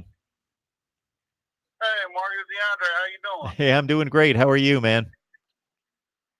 Good. This is the only year I'm not going to try to defend the ACC. Okay. When it comes to being weak. I tell you, I watched the Boston College game, man. I heard you talk about it with one of the other callers. I think Boston College jumped out to a 17-0 lead on Kansas. Kansas has a little running back. He's got heart. I think like 5'6", 170. And every time he ran the ball up the middle, he scored a touchdown, and that's what killed Kansas. I mean, that's what killed Boston College versus Kansas. And number 7 for Boston College, he had like 2 touchdown passes cut off. And Kansas started off awful. And I guess it's true what they say. Coaching got a lot to do with it because those old kids teams just fell apart. Les Miles got them boys humming. That I bet, as you already know, and I probably put this much. I took the over and said, yeah, Boston College is going to wipe the floor with them. It's a Friday night. Boston College at home. They're coming off a short week, and they lost to Coastal Carolina. Boston College is just awful. And I don't know why I trusted NC State to do anything. They beat Western Carolina and East Carolina, my alma mater, and they both just was awful. And and I said, well, when I saw a -1, I should have went the other way and picked West Virginia and with the +1. I can't defend the ACC this year. And last year, I thought the ACC was a little bit better than what people thought they were. They just had a lot of bad stuff, but I don't know, man. They look really bad this year. Well, I appreciate that, DeAndre. So I think what you did here with NC State and West Virginia was you didn't so much trust NC State, but you just saw what West Virginia did the first 2 weeks. Me as well. I didn't pick that game. I stayed away from that game. It wasn't really a game on my radar, even though I put it on the VCR and I taped it, but I'll not take the time to go back and watch it. But West Virginia only scored 20 points against James Madison. They only won that game by a score, and they got completely annihilated by Missouri. It was 38-0 before they did anything in that game. So I think you were thinking the same thing everybody else was thinking, is that West Virginia is awful, and NC State should win this game fairly easily, even on the road. Yeah, but I think, like, James Madison, we forget they got, like, more, what we call Clemson and them, bowl subdivision teams. Is that what Yes. we call them? Well, they got more those transfers than anybody. And James Madison has played really well over the last 2 or 3 years and made it to their division, their whatever they're called. Sure. I can't think of the name of a non-bowl subdivision championship the last couple of years. So, James Madison gives people issue. I think they gave NC State an issue last year. But Western Carolina and East Carolina is not that good of a team, and they shut them out. So, as we get more data, it'll be more easy to bet on some of these games compared to what we're doing now. Because some of them, just like head scratches. It's like I don't get what's going on at Virginia Tech. Like, you lose to Boston College the first week, and you're a favorite by 4.5, and then you lose to then you barely beat Foreman. You're down by 11 points. And Georgia Tech, I can understand why Georgia Tech is terrible, but you shouldn't have no excuse losing to the Citadel. And overtime. I just don't get that one. So I can't defend the ACC this year. Well, the good news for you, DeAndre, is I think that the ACC long-term is in decent shape, or at least has the opportunity, just because of the schools that are committed to football, meaning Florida State and Miami first and foremost. Virginia's on the rise, of course, and North Carolina seems to be on the rise despite the loss to your boys at Wake Forest. I know that you're somewhat happy about that. You know that Wake Forest, maybe they'll be considered for the top 25. That actually makes sense tomorrow. But that long term, that I think the ACC has a great opportunity to come back and be a much better conference. But I just didn't think it was a good conference last year, aside from the obvious. And Duke was the only team that consistently played well outside the conference, other than the obvious, your team. And this year, I was counting up games against the other Power 5 conferences, and then other meaningful games like Boise State, those kind of games. And the ACC was like 2-9 in those games thus far this year. So it's just, it has not been pretty. I mean, and it's not going to be. UVA is really good, but I don't know who they played in non-conference so far. I think I was at the Pitt game. They played Florida State, and They played William and Mary. William and Mary. Yeah. Yeah. So they only played like three games so far. They've got Notre Dame. Virginia's really good. They've got Notre Dame. Huh? They play Notre Dame. So yeah, they play Notre Dame after Georgia. Maybe they'll be beating Notre Dame, get them, but they could. Virginia get Notre Dame. Huh? They could beat Notre Dame. That wouldn't surprise me. Oh yeah. But for the most part, Marcus, it's sad. This is like the most funny. I came out on a positive because there's a couple of late night parlays I did with Clemson and Texas and San Diego State and somebody else I picked up on a parlay. I put all four of them on the ticket. That's the only reason why I broke even this weekend. But it's been a hard weekend. I was telling Pinsky and Pete, man, I ain't never took a hit like this with so many teams turning out to be worse than what they really are. And it was a tough weekend. But I'm just glad to have football. There's only 3 games. I hope people don't get on Trevor Lawrence too bad. I mean, I think I told you this. If you could look at Deshaun Watson, I heard Bobby Dorkin say it today, but I think I told you this when Bobby was there. So it's like that second year in Clemson system, for some reason, I don't know, because it came so easy to them, these guys just don't perform the second year in Clemson system. And I know Lawrence is going to have a little bit longer time than Deshaun did in the system because Deshaun got hurt. But he can't keep playing like that, turning over the ball. And I know we got, after these first 3 games, Georgia Tech, because of the rival, Texas A&M, because they're from the SEC, and Syracuse, because they got Clemson last 3 years. I don't think Clemson has much to worry about because Carolina starting corners not coming back, and I don't think Sam Howell is on that level that Clemson really had to worry about UNC, to be honest with you. So I think it's going to be a pretty easy run until you get to the Final Four. And the way things look, Ohio State look really good. LSU look good. Matter of fact, I'm willing to say LSU look better than Alabama and Georgia, to be honest with you. Yeah. I'm ready at this to say point that right now. I think LSU's better than Clemson right now. Now, I don't know what the end product is going to be, but right now, I would say LSU the best team in the country. Yeah, I would still trust Clemson in a game right now against LSU. But I totally buy what you're telling me is that Clemson, I think he kind of walk through the game. I know that you were up for the Texas A&M game, but I think after those guys got out there and realized, hey, we've got this game. We're better than these guys. We're better than this team. And Mon played an awful game, and his receiving core, for some reason, they were out of it. They just did not play as they typically do. And you guys were just so dominant. What really somewhat surprised me about that game is how dominant your defense was against their offense.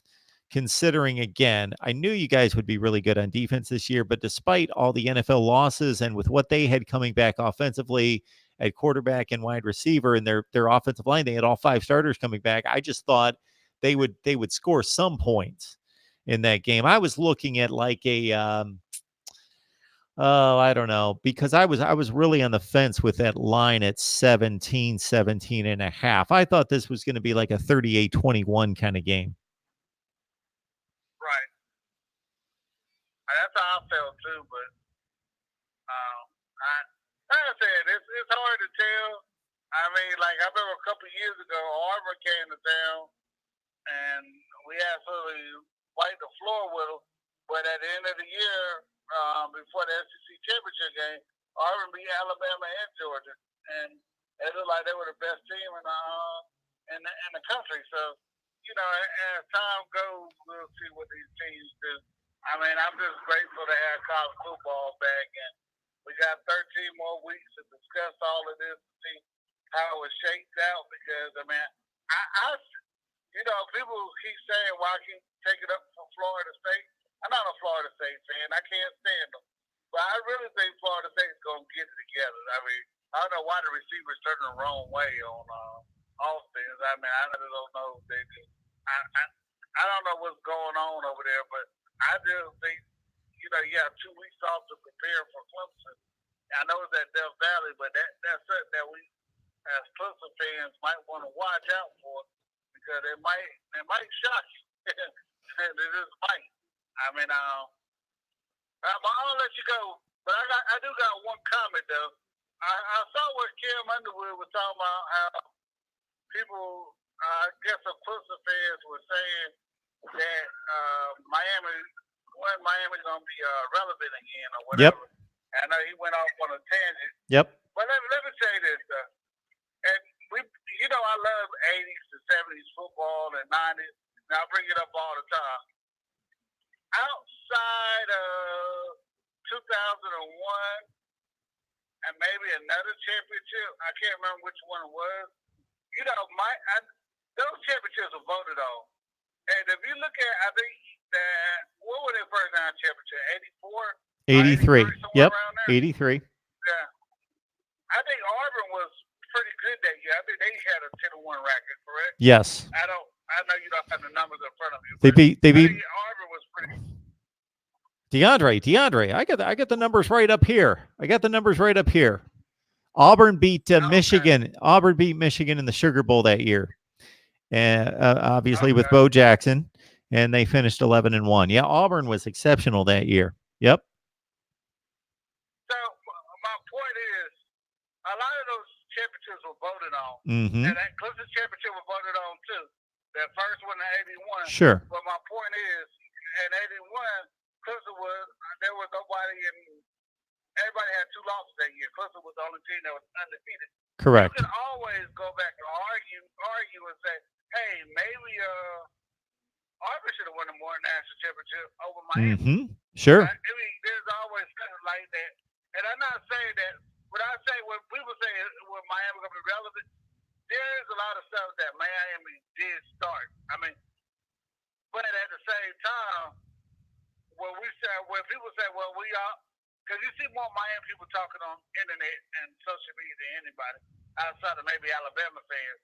When people say we ain't gonna be relevant again, it's like we ain't gonna start back winning national championships.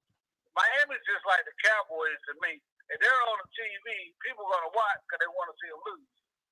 But are they still the same program when they was about 19 years ago or 18 years ago? I don't think so. I mean, I don't even see them coming back. And it's not because Miami can't get those same type of recruits. They can't get the same amount of depth because you got so many other schools out there like Central Florida, South Florida, Florida International, Florida Atlantic, schools that weren't even around when Miami would dominate, and those people are taking some of Miami's talent, and that's including the people that already come and approach talent away from their area. So I think it's going to be harder for Miami to duplicate what they did 20 years ago or around that time period, because it's like kids are saying, why should I go to the school and be on the bench at Miami and I can go right across the street from Florida International and play? I heard somebody say it, like, what killed Nebraska's program? Cable television. Because at one point, all the people that you saw on TV were like Nebraska, Notre Dame, Michigan, and what made Miami and Florida State so popular, they went on the road and played all those teams out and beat them a lot of times. So that's, I don't think Kel should get as salty as he did, because I think it's a valid question. I mean, they always were saying, Miami's bad. I was watching like Carolina. I said, I think I told you this. I thought Carolina was going to be pretty good this year. I don't think they have a chance against Clemson, but I thought it would go pretty good. And Miami still haven't saw their offensive line or DB back issues. So the teams that they're going to go against, like Clemson, has a good defensive line, then they have good wide receivers. out of positions, they probably equal, but those positions Clemson will kill Miami. And I don't see Miami winning a national championship in the foreseeable future. Like you can see Clemson winning one this year or next year, catching up with Miami. I know Miami has 5, but Clemson can catch up with them eventually because after Trevor Lawrence leaves, they still got another number 1 quarterback coming through there, and some of those same guys are gonna be there while that number 1 quarterback's there. So, well, what do you think? I don't think that. What do you think, DeAndre? Should I cut a video, post a video where I name what teams, what programs I think are relevant and which ones aren't, and make a lot of people mad? Oh, I mean, let's be honest. Like I said, I make fun of Ohio State, but Ohio State to me is more relevant than Michigan is. But I don't see why people worship Michigan and Ohio State. I guarantee you, more people give Michigan more respect than Ohio State, and Ohio State's been doing it better and longer than Michigan has since the advent of cable TV, people seeing these guys on television. Oklahoma's relevant. Who else is? Clemson, Alabama. You see Texas coming. LSU. Forrest put out the top 25 making money programs, right? Texas A&M is number 1.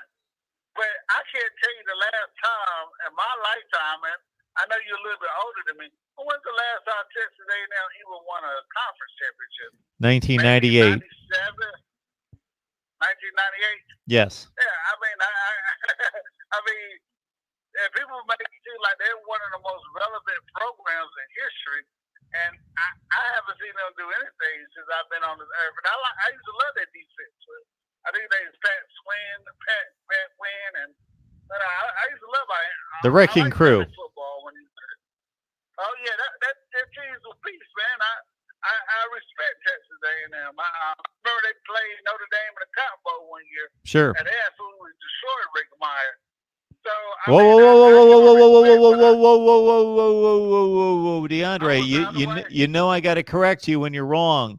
Notre Dame beat Texas. Notre Dame beat Texas A&M 2 consecutive Cotton Bowls, 93-94 or 92-93. Yeah. One was a close game. One was a very close game. The other game, Notre Dame killed them like 28-3. Oh, okay. But like I said, the most relevant programs are those 5 schools, and those 5 schools are going to be competing for the national championship. I mean, you just don't know what you're going to get. USC beat Stanford, but they're going to lose to BYU. I mean, I know Stanford got blew out by Central Florida, but none of these programs are as consistent as Clemson and Alabama, Texas, Oklahoma, Ohio State, and there's somebody else I'm leaving out.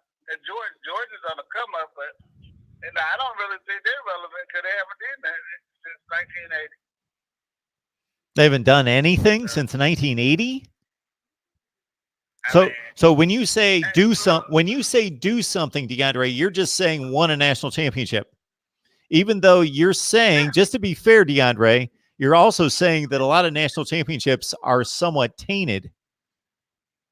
And you know that I would love to, if people would watch the videos, if people want to be educated on college football and we want to go through each and every year and truly judge and evaluate every year. And I know some people really enjoyed this and got into it, but I didn't get enough views, so I stopped doing it because it takes too much time. I would love to go through every year, starting with, let's say, this next offseason. Start with 2018, go through every year, and truly evaluate the teams and determine, was this national championship completely credible and can't be debated in any way?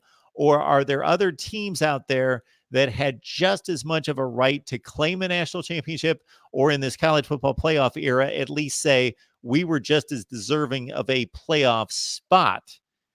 So you can't have it both ways in regards to I got what you're saying. dissing a program because they haven't won a national championship, but then also saying that some national championships are tainted. because they are. There's no question. 1990, just off the top of my head, Colorado and Georgia Tech split a national championship, and it's a bit of a joke. The circumstances involving that national championship is a joke. Yeah, anytime somebody spits out national championships, we've won 5, we've won 8. Most of those people have no idea the circumstances around those national championships and whether there were 3 other teams that could say, you know what? We could have won a national championship that year as well. If I was Penn State, and I know Joe Paterno doesn't have necessarily the cleanest name in college football as things stand right now, but take aside the scandal and let's just focus on football. If I were Joe Paterno and I were Penn State, I would hang a banner for every undefeated season he had. He had 5 or 6 undefeated seasons and only won 2 national titles, and one of those he lost a game. So only one time for a season that he went undefeated did he win a national championship. Well, what in the hell else was he supposed to do those other seasons? He won every game and won Orange Bowls and Sugar Bowls and wasn't handed a national championship. They should claim national championships. Right.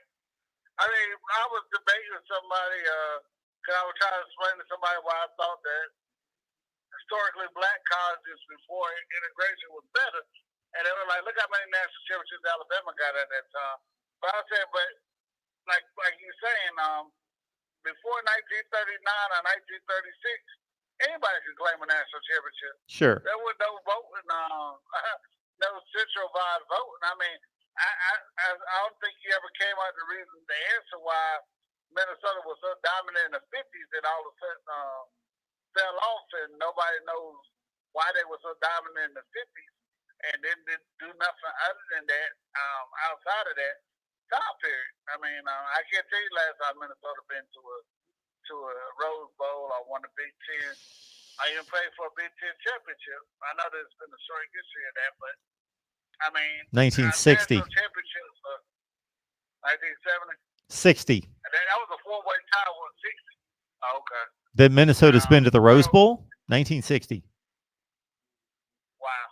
And they have more, like, 11 national championships or something like that. So, I mean, you're right. Anybody can claim a national championship. Yale got 18 or something like that, 27. Princeton got more. I mean, you're right, man. But I'll let other people call in, Mark, man. I'm thankful that we'll enjoy the rest of this season, man. It's going to be beautiful, man. I see a lot of upsets, man. Like I said, that LSU team, I think they got something for Bama. If they won't play for Tuscaloosa, I would actually pick LSU to win that game. But I'm not. I don't trust them yet. All right, DeAndre. Thanks a lot for the call, man. Appreciate it. All right, bro. Our man DeAndre calling up, a big Clemson fan, and of course, who's going to stop that team this year? Jim Job, thanks so much for the response on my suggested video, my recommended video that I carved through every season in the history of college football. And of course, we would start most recently and we would move our way back. And I started to do that. Just, I'm getting 400 or 500 views on those videos, and it just wasn't worth the time, unfortunately, because I love doing stuff like that. We were actually dissecting every season to say, consider this team, consider that team. They have as much right based on their resume to claim a national championship, or at least claim in this era that they should have been selected for the playoff as other teams. TCU and Baylor in 2014, for example. Mark Rogers TV, the voice of college football. Who's on the line? Hey, Mark, it's McGee, Fourth Sport again. There he is. Yeah, I thought I was going to call back. I didn't want to take any of that guy's time away because I know he's probably on a time schedule, unlike me right now. You're a good man. I was talking about the Maryland defense. The defense is better than what I expected this year. I was not expecting much from this defense, especially the secondary, because I thought we were losing a big piece in Savage last season. He got drafted by the Packers. Yep.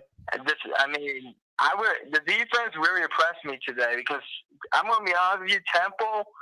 I know people might disagree with this, and since they're a group of 5 team, but they're projected to go 9-3 in the American this season, according to most predictions. Sure, they're not a bad team. Yeah, they're not a bad team. And I'm going to be also honest with you. When I said 8-4, that fourth loss was between Temple and Purdue. Okay. And I think we're going to be. And I was thinking, if we lose to Temple, we'll beat Purdue. But if we beat Temple, we'll lose to Purdue. Maryland is going to lose 4 games, McGee. And so they're losing to Temple, of course. Who else are they going to lose to? I was losing to Ohio State. Okay. I think we lose to Penn State. Okay. And Michigan State. Okay, you're going to beat Michigan this year. And the reason, I'm very confident about that right now, and I don't want to sound too cocky, but they're coming off games against Penn State and Notre Dame, and they get us on the road before a bye week. I know you're not completely sold on the trap game theory. Whoa. Let me explain this again. I understand the concept of the trap game, just like I understand the concept of a letdown. I just have had nobody ever display the impact of it statistically. Nobody has ever been able to say, this is how we define a trap game, or this is how we define a letdown game, and these numbers back it up. Nobody has ever been able to do that. That's all I'm saying. I'm not saying it doesn't exist. I'm just saying I would like to see some numbers back it up. I can't blame you on that. And I agree with you on that, but I mean, the theory is after playing some good teams, you might get caught off guard against a team like Maryland on the road. And I'll come out and say this right now. I think we beat Rutgers without a problem. I think we beat Indiana without a problem as well. I hope so. And I hope so too, because if we can't beat those teams, I mean, we're in serious trouble. And I'm going to say we beat Purdue and Minnesota. That gets us to 6 wins.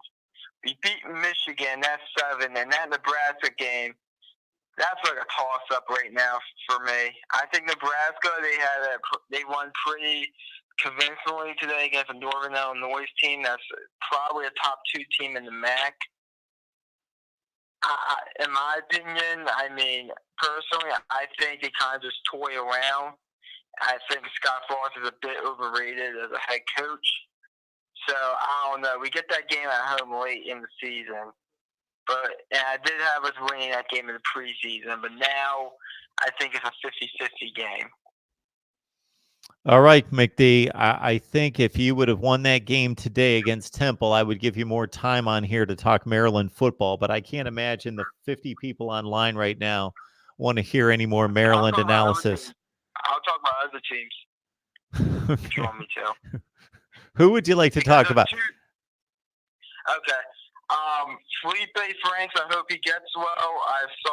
I'm calling out Florida fans for saying that it's great that he's gone because of his dislocated ankle. That's completely chicken you know what. I'm very disgusted. Sure. So I hope he gets better. I also believe that South Carolina has found a new quarterback from what I've seen. Yeah, I saw a little bit. He looked fine against Alabama. Yep. And I think Alabama is vulnerable. And they're going to lose at least one game to either A&M or LSU. Sure, that's pretty reasonable prediction. I picked Alabama to go 11-1. And the ACC is garbage outside of Clemson. Absolutely. Especially Boston College and Georgia Tech, especially those 2 teams. Mm-hmm. And This Texas Tech and Arizona game is surprisingly low scoring. I thought it would be more high scoring than 14-13. Okay. And what else happened tonight before I let you go? What else happened tonight? What else happened? Ohio State beat Indiana, and that's just about it. Okay, McD. Thanks so much for the call, man. Mm-hmm. So the one thing we don't need out of the callers is for you to read the scores off and let us know who beat who. We typically can keep track of that portion of college football, but certainly call in and leave us your comments and questions. Jim John, again, I appreciate you suggesting that I do a video, that I would love to do a video series again, as somebody just called in. Call back if you'd like to. I would love to do a series during the off season, of course, in which I run through the national championships and credit them or discredit them, or at least, again, you'd have to go back. I started this about 4 or 5 months ago, in which I think I went all the way back to 2007 or 8 through the national championship seasons to give some context to how relevant and how secure those national championships were. It's Mark Rogers TV, the voice of college football. Who's on the line? Hey, what's up, Mark? It's a first-time caller. Hey, how you doing? First-time caller? I'm doing good. How about you? I am doing just fine. What's going on? Okay. I think this is how the Power 5 and the American stacks up, like conference ranking-wise. Okay. I want to see what you think. I think it goes SEC, Big 12, Big 10, American, Pac-12, ACC.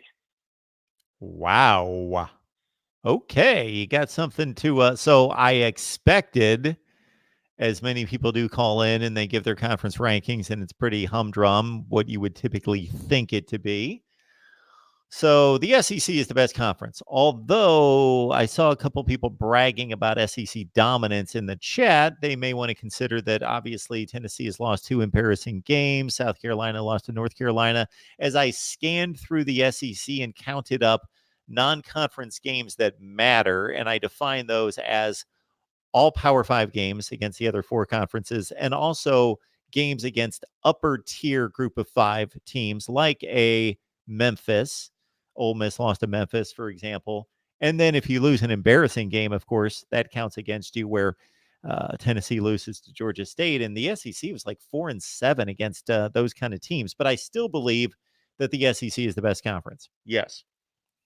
So without really analyzing the results, I tend to think that the Big Ten is better than the Big 12, but I think And that's fair. That was the one where it was hard for me to choose. Yeah, I think you've got a point there. I think that we can't really evaluate fairly the TCU win at Purdue, because I think TCU is a much better team within the Big 12. They might be the third or fourth best team in the Big 12, and Purdue's probably more like the 8th or 9th best team in the Big 10. Iowa beat Iowa State. I think that's a fairly, and the game was extremely close, so you can't say, well, Iowa's definitely better than Iowa State. Yes, fair and square, they won the game on the field, but if they play 10 times, who knows what the outcome is? It's probably 5-5 or 6-4, so that didn't really prove much. Both of those teams are the third or fourth best teams in their conferences, most likely. And that's all we've got to go on between the Big 12 and the Big 10. So I'm not going to say that your ranking is faulty, but I would tend to think that the Big 10 is better than the Big 12. But I think it's a fair debate. Right after that, you had at number 3, The American was 4. The American at 4 was 4. Big 12 had second. Big 10 had third. Sure. All right, let's grab the American here. Hang on just a second. I want to run through every team and get a snapshot of this as we run through this year's meaningful results. So you got UCF. They just beat a Stanford team that we don't have much to go on, of course. It's only 3 games this season. Stanford beat Northwestern, and they got shellacked by USC. So obviously this is not a vintage Stanford team. It's not even probably a very good Stanford team, but when does Stanford do anything less than 8-4? I still think they're going to win their share of games and be a decent team. And UCF, to your credit in ranking the American, UCF ran them off the field. And they play Pitt coming up this week, so that'll be interesting to see if they can kill them just like they did last year, or it might have been the year before. Temple with an impressive win today against Maryland, who's not a bad team.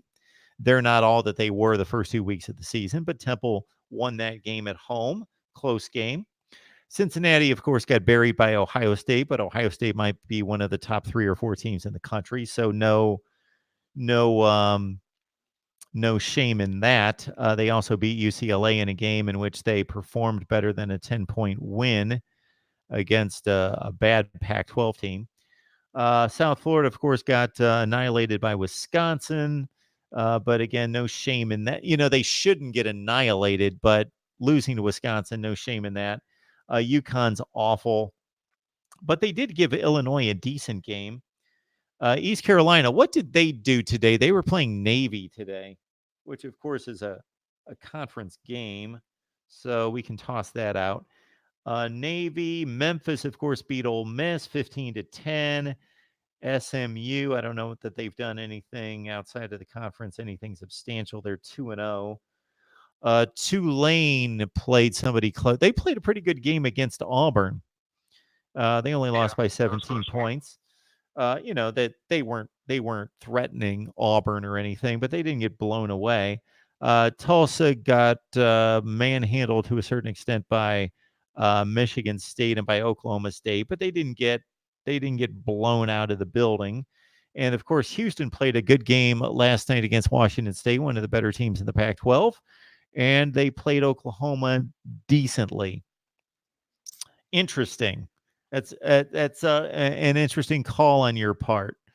I don't know that I agree with it, but I think it's valid. I think it's debatable. I don't think it's a joke that you're rating them the 4th best conference. I think it's debatable.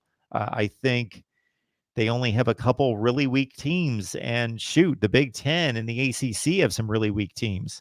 We just saw the Citadel beat Georgia Tech. Weak teams. Yeah. So it's a fair argument. The best way to attack that, I think, would be to take all the teams in the American against all the teams in the ACC and the Pac-12 and rank them 1 through 14 or 12, and then just line them up against each other and kind of do a cross comparison to see at what point you think that there are significant tiers or drop-offs. But I think it's a reasonable argument. Yeah, I think UCF could compete with Oregon, Sure. Washington, and Utah. But the thing is, after that, I don't see the second team in the American being able to compete with one of those teams. Well, doesn't that contradict your argument that they're better than the Pac-12? Yeah, I think the middle of the American is a lot better than the middle of the Pac-12. Okay. So how would you rank the American? I definitely think they're better in the ACC. How would you rank the American after Central Florida? I would probably say Memphis is the second best team. Then it would be a debate for me between Temple and Houston. Okay. Cincinnati you could throw in there too, but that Ohio State game was pretty disappointing for me to watch. I thought they put up a little bit of a fight. Sure. I did too. But that's how I would go with that. I Well, have another question for you too. Okay. Looking at like Tennessee, Florida State, USC. Yep. If they fire all 3 of them, fire their coaches, who do you think takes over at those programs? All right. Well, at USC, you've got the Urban Meyer rumor, which I don't know is legitimate, but it certainly seems to fit. It seems like a program that if he's really concerned about his legacy, which of course his legacy is cemented as one of the greatest of all time, but you talk about taking it to a completely different level. If he goes there and wins a national championship, wow. And maybe he's concerned with that. And the health issues, I will not speak to. I will not be one of those people that just dismisses his health issues saying it's complete garbage and he's making them up, nor will I validate it. I'm not a doctor, nor do I know what his health situation is. We will see. Tennessee and Florida State. So I think Jeremy Pruitt is in a better place despite the really bad loss to Georgia State than Willie Taggart, because Florida State was just so awful last year, and Tennessee actually made some strides last year.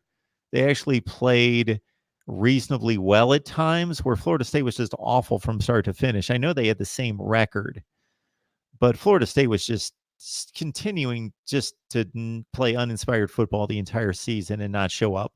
Now, obviously, they showed up tonight. I didn't see the game. Talent to go along with that, so they Sure. should be better than what they're playing as. Sure, Willie Taggart was handed a roster that was much better than what Butch Jones handed to Jeremy Pruitt. Yes.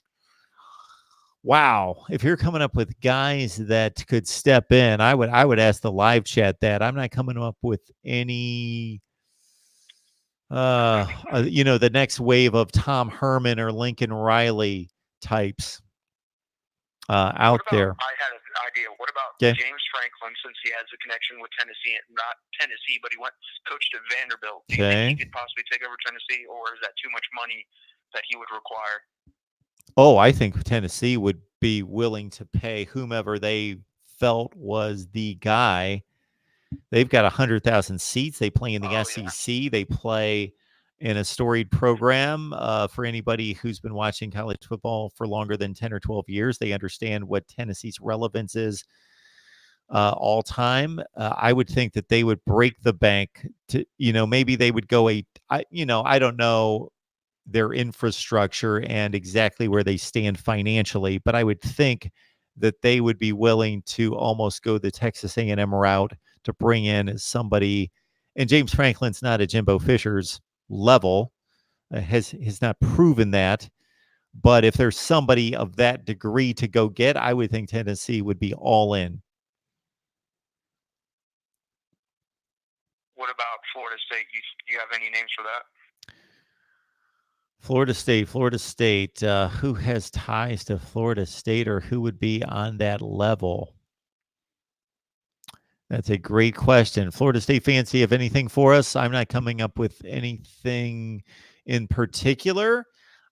In terms of coaches that either coach at the Group of Five level or at the Power Five at a lower tier level, the first name that comes to mind, and I don't know that this is a Florida State guy, but that impresses me with what he does where he is Dave Clawson at Wake Forest. Does a tremendous job.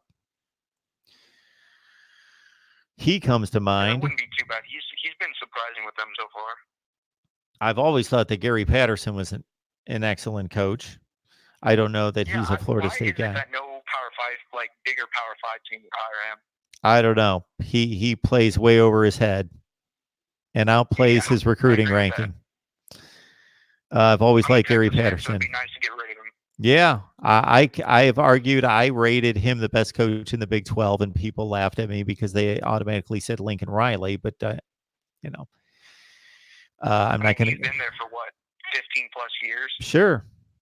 And maybe he's as happy as can be, and obviously making plenty of money, and the extra $1 million a year is not going to sway him to go over and take over a headache like Florida State. But and maybe he doesn't want to knock heads with Clemson every year at this point. But those are the names that come to mind as being guys that have proven to be that good. I don't think PJ Fleck has proven enough at Minnesota to warrant that kind of step up. No, he definitely has. He's actually been a disappointment to me with Minnesota so far.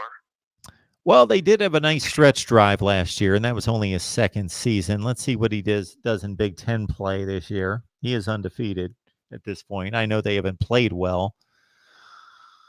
Those are the names that come to mind. Of course, Matt Campbell at Iowa State's done a tremendous job with a very difficult place to recruit players to. He's a name. Yeah, I see him more as a Big Ten guy, like a big time program in the Big Ten. I don't see him going down south. Sure. I can understand that. For you. If Jim Harbaugh were to get fired at some point, who do you think would take over there? Who would take over at Michigan? Wow. I'm not coming up with anyone in particular, considering they went for a native son and he hasn't worked out to the degree they need him to. I don't know if they would go for, try to find just the next up and comer, Lincoln Riley, Ryan Day, somebody like that, or they would feel the pressure to bring in a big name, but there are only a few of those out there. And that was really more of a question for Michigan fans because, they've been complaining about it, but they can never give you an answer to who they would choose over him because there's really not that much to choose from. He's the best they can probably get right now. Yeah, and if Pat Fitzgerald wouldn't go to the Green Bay Packers, I don't know that he's going to leave his alma mater. No, probably not. Yeah. Well, thanks for taking my call. Yeah, I appreciate it. Thank you so much for calling.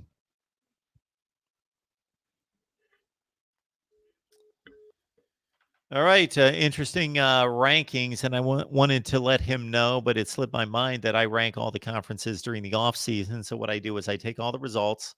If you've not seen this before, I take all the results of all the games between the Power 5 conferences, and I strip away all the perception, but I do seed all the conferences because you can't credit the Big Ten when Ohio State beats Oregon State like they did last year. You can't credit the Big Ten with some huge win. So you have to seed the teams, and then you have to give a metric to the seedings, and that's what we do. So sure, you credit the Big Ten with a win over the Pac-12 when Ohio State beats Oregon State, but it's about that much because the 1 seed beat the 12 seed. Now, when Ohio State goes out and beats Washington at the Rose Bowl, that's different. And that's what we do in the offseason right after the national championship game is we rank all the conferences. MarkRogersTV, the voice of college football. Who's on the line? What's going on, Mark? It's 2KJ. Hey, how you doing tonight? I'm doing well. I wanted to, excuse me, I wanted to talk about, so this just kind of came across my mind as I was watching the show. So I haven't put a ton of thought into it, but I guess we'll just figure it out as we go. So what if, say Clemson, this is like a playoff scenario. What if Clemson goes undefeated, they stay at number 1, and like this is like to get into the playoffs, so they won their conference championship, they're number 1, they're gonna stay at number 1. Then Alabama beats LSU and Georgia both by a field goal, so it'd be LSU by a field goal and Georgia by a field goal. Okay. Undefeated, stay at number 2. Then you have, say the week, like I know that I said Alabama like defeats Georgia, but say like the week of the SEC championship, Georgia's still number 3. So if right now, if I'm correct, LSU's number 4. So if we beat them by field goal, LSU drops to number 5. So if LSU's at 5, say Ohio State's at 4. Hang on just a second. Let me interrupt for just a second because I need to clarify something. I don't care what they're ranked. Just give me their records and what the scenario is. So Georgia went undefeated, but they lost to Alabama in the SEC championship game. Yep. And LSU only lost 1 game, and that was to Alabama. So you got LSU at 11-1. You got Alabama undefeated, and you got Georgia with 1 loss in the SEC championship game at 12-1. And then you have Ohio State, who went Undefeated, undefeated. 13-0. Okay. So then do you have so if when Alabama beats Georgia by that field goal, say whatever in the SEC championship. Yep. Do you have them dropping to number 5 and LSU getting it, or do you have them dropping to number 4, Ohio State moving to 3, and LSU staying at number 5? Okay. So if this scenario plays out, then the 1 and 2 positions are going to come down to Clemson and Alabama. And obviously, Alabama is going to have a much more difficult path and therefore may overtake Clemson as the number 1 team. But they'll be 1 and 2 or 2 and 1. There you go. Ohio State's in as the 3 seed. Or maybe if they're dominant, they overtake Alabama or Clemson, but most likely they don't. They stay at 3. And then so it comes down to LSU and Georgia. So you have discounted Notre Dame, the Big 12, and the Pac-12. They're gone. Yeah. Okay. Yeah. Okay. As I did when I made my preseason predictions. So Georgia has the advantage of having done exactly what LSU did face-to-face against Alabama, which is play them to the wire, lose by a field goal. But Georgia has the advantage of winning a division and playing in their conference championship game and having an extra data point. They're 12-1, LSU's 11-1. So I would think unless LSU was just massively dominant against teams like Florida and Texas A&M, who aside from Alabama would be the two best teams on their schedule along with Auburn, unless they're extremely dominant and Georgia kind of slips and slides their way past Kentucky and Texas A&M and Auburn and those teams, there's a great disparity in their performance on the field. Georgia's going to get that nod from the committee of having played in the SEC championship game. They've got an extra win. Yeah, so say if maybe like Georgia has been kind of shaky throughout the year, although they made it, they lost to Alabama.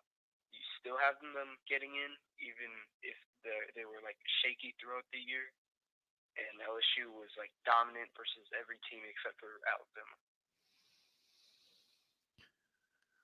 Well, you're asking me two different questions. Well, I know that you personally are not asking me two different questions, but I'm kind of discerning it two different ways. So if I don't know how long you've been listening to me, I've got a fix for all of this, and that's actually an objective playoff system and not a selection process. But obviously, that's not going to happen.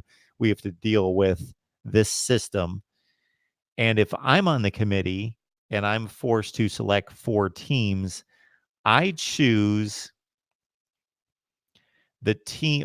I give a large advantage to the team that won their division and played in their conference championship game, especially if they're playing the team in the conference championship game just as well as the other team we are considering.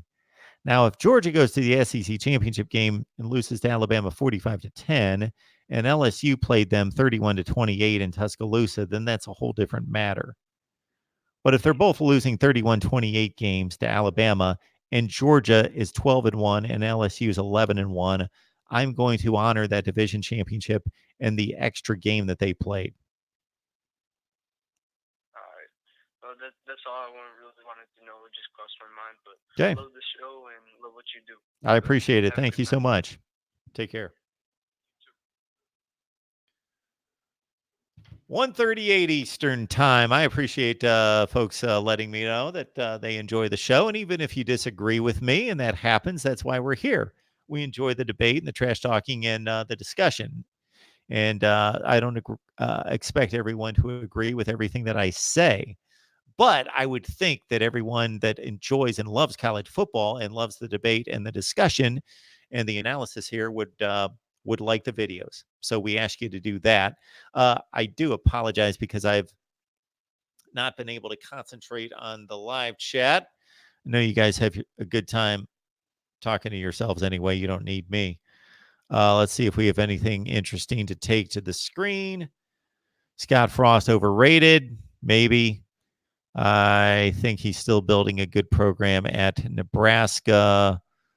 I'll remind everyone that the super chat's available for you to contribute to the channel.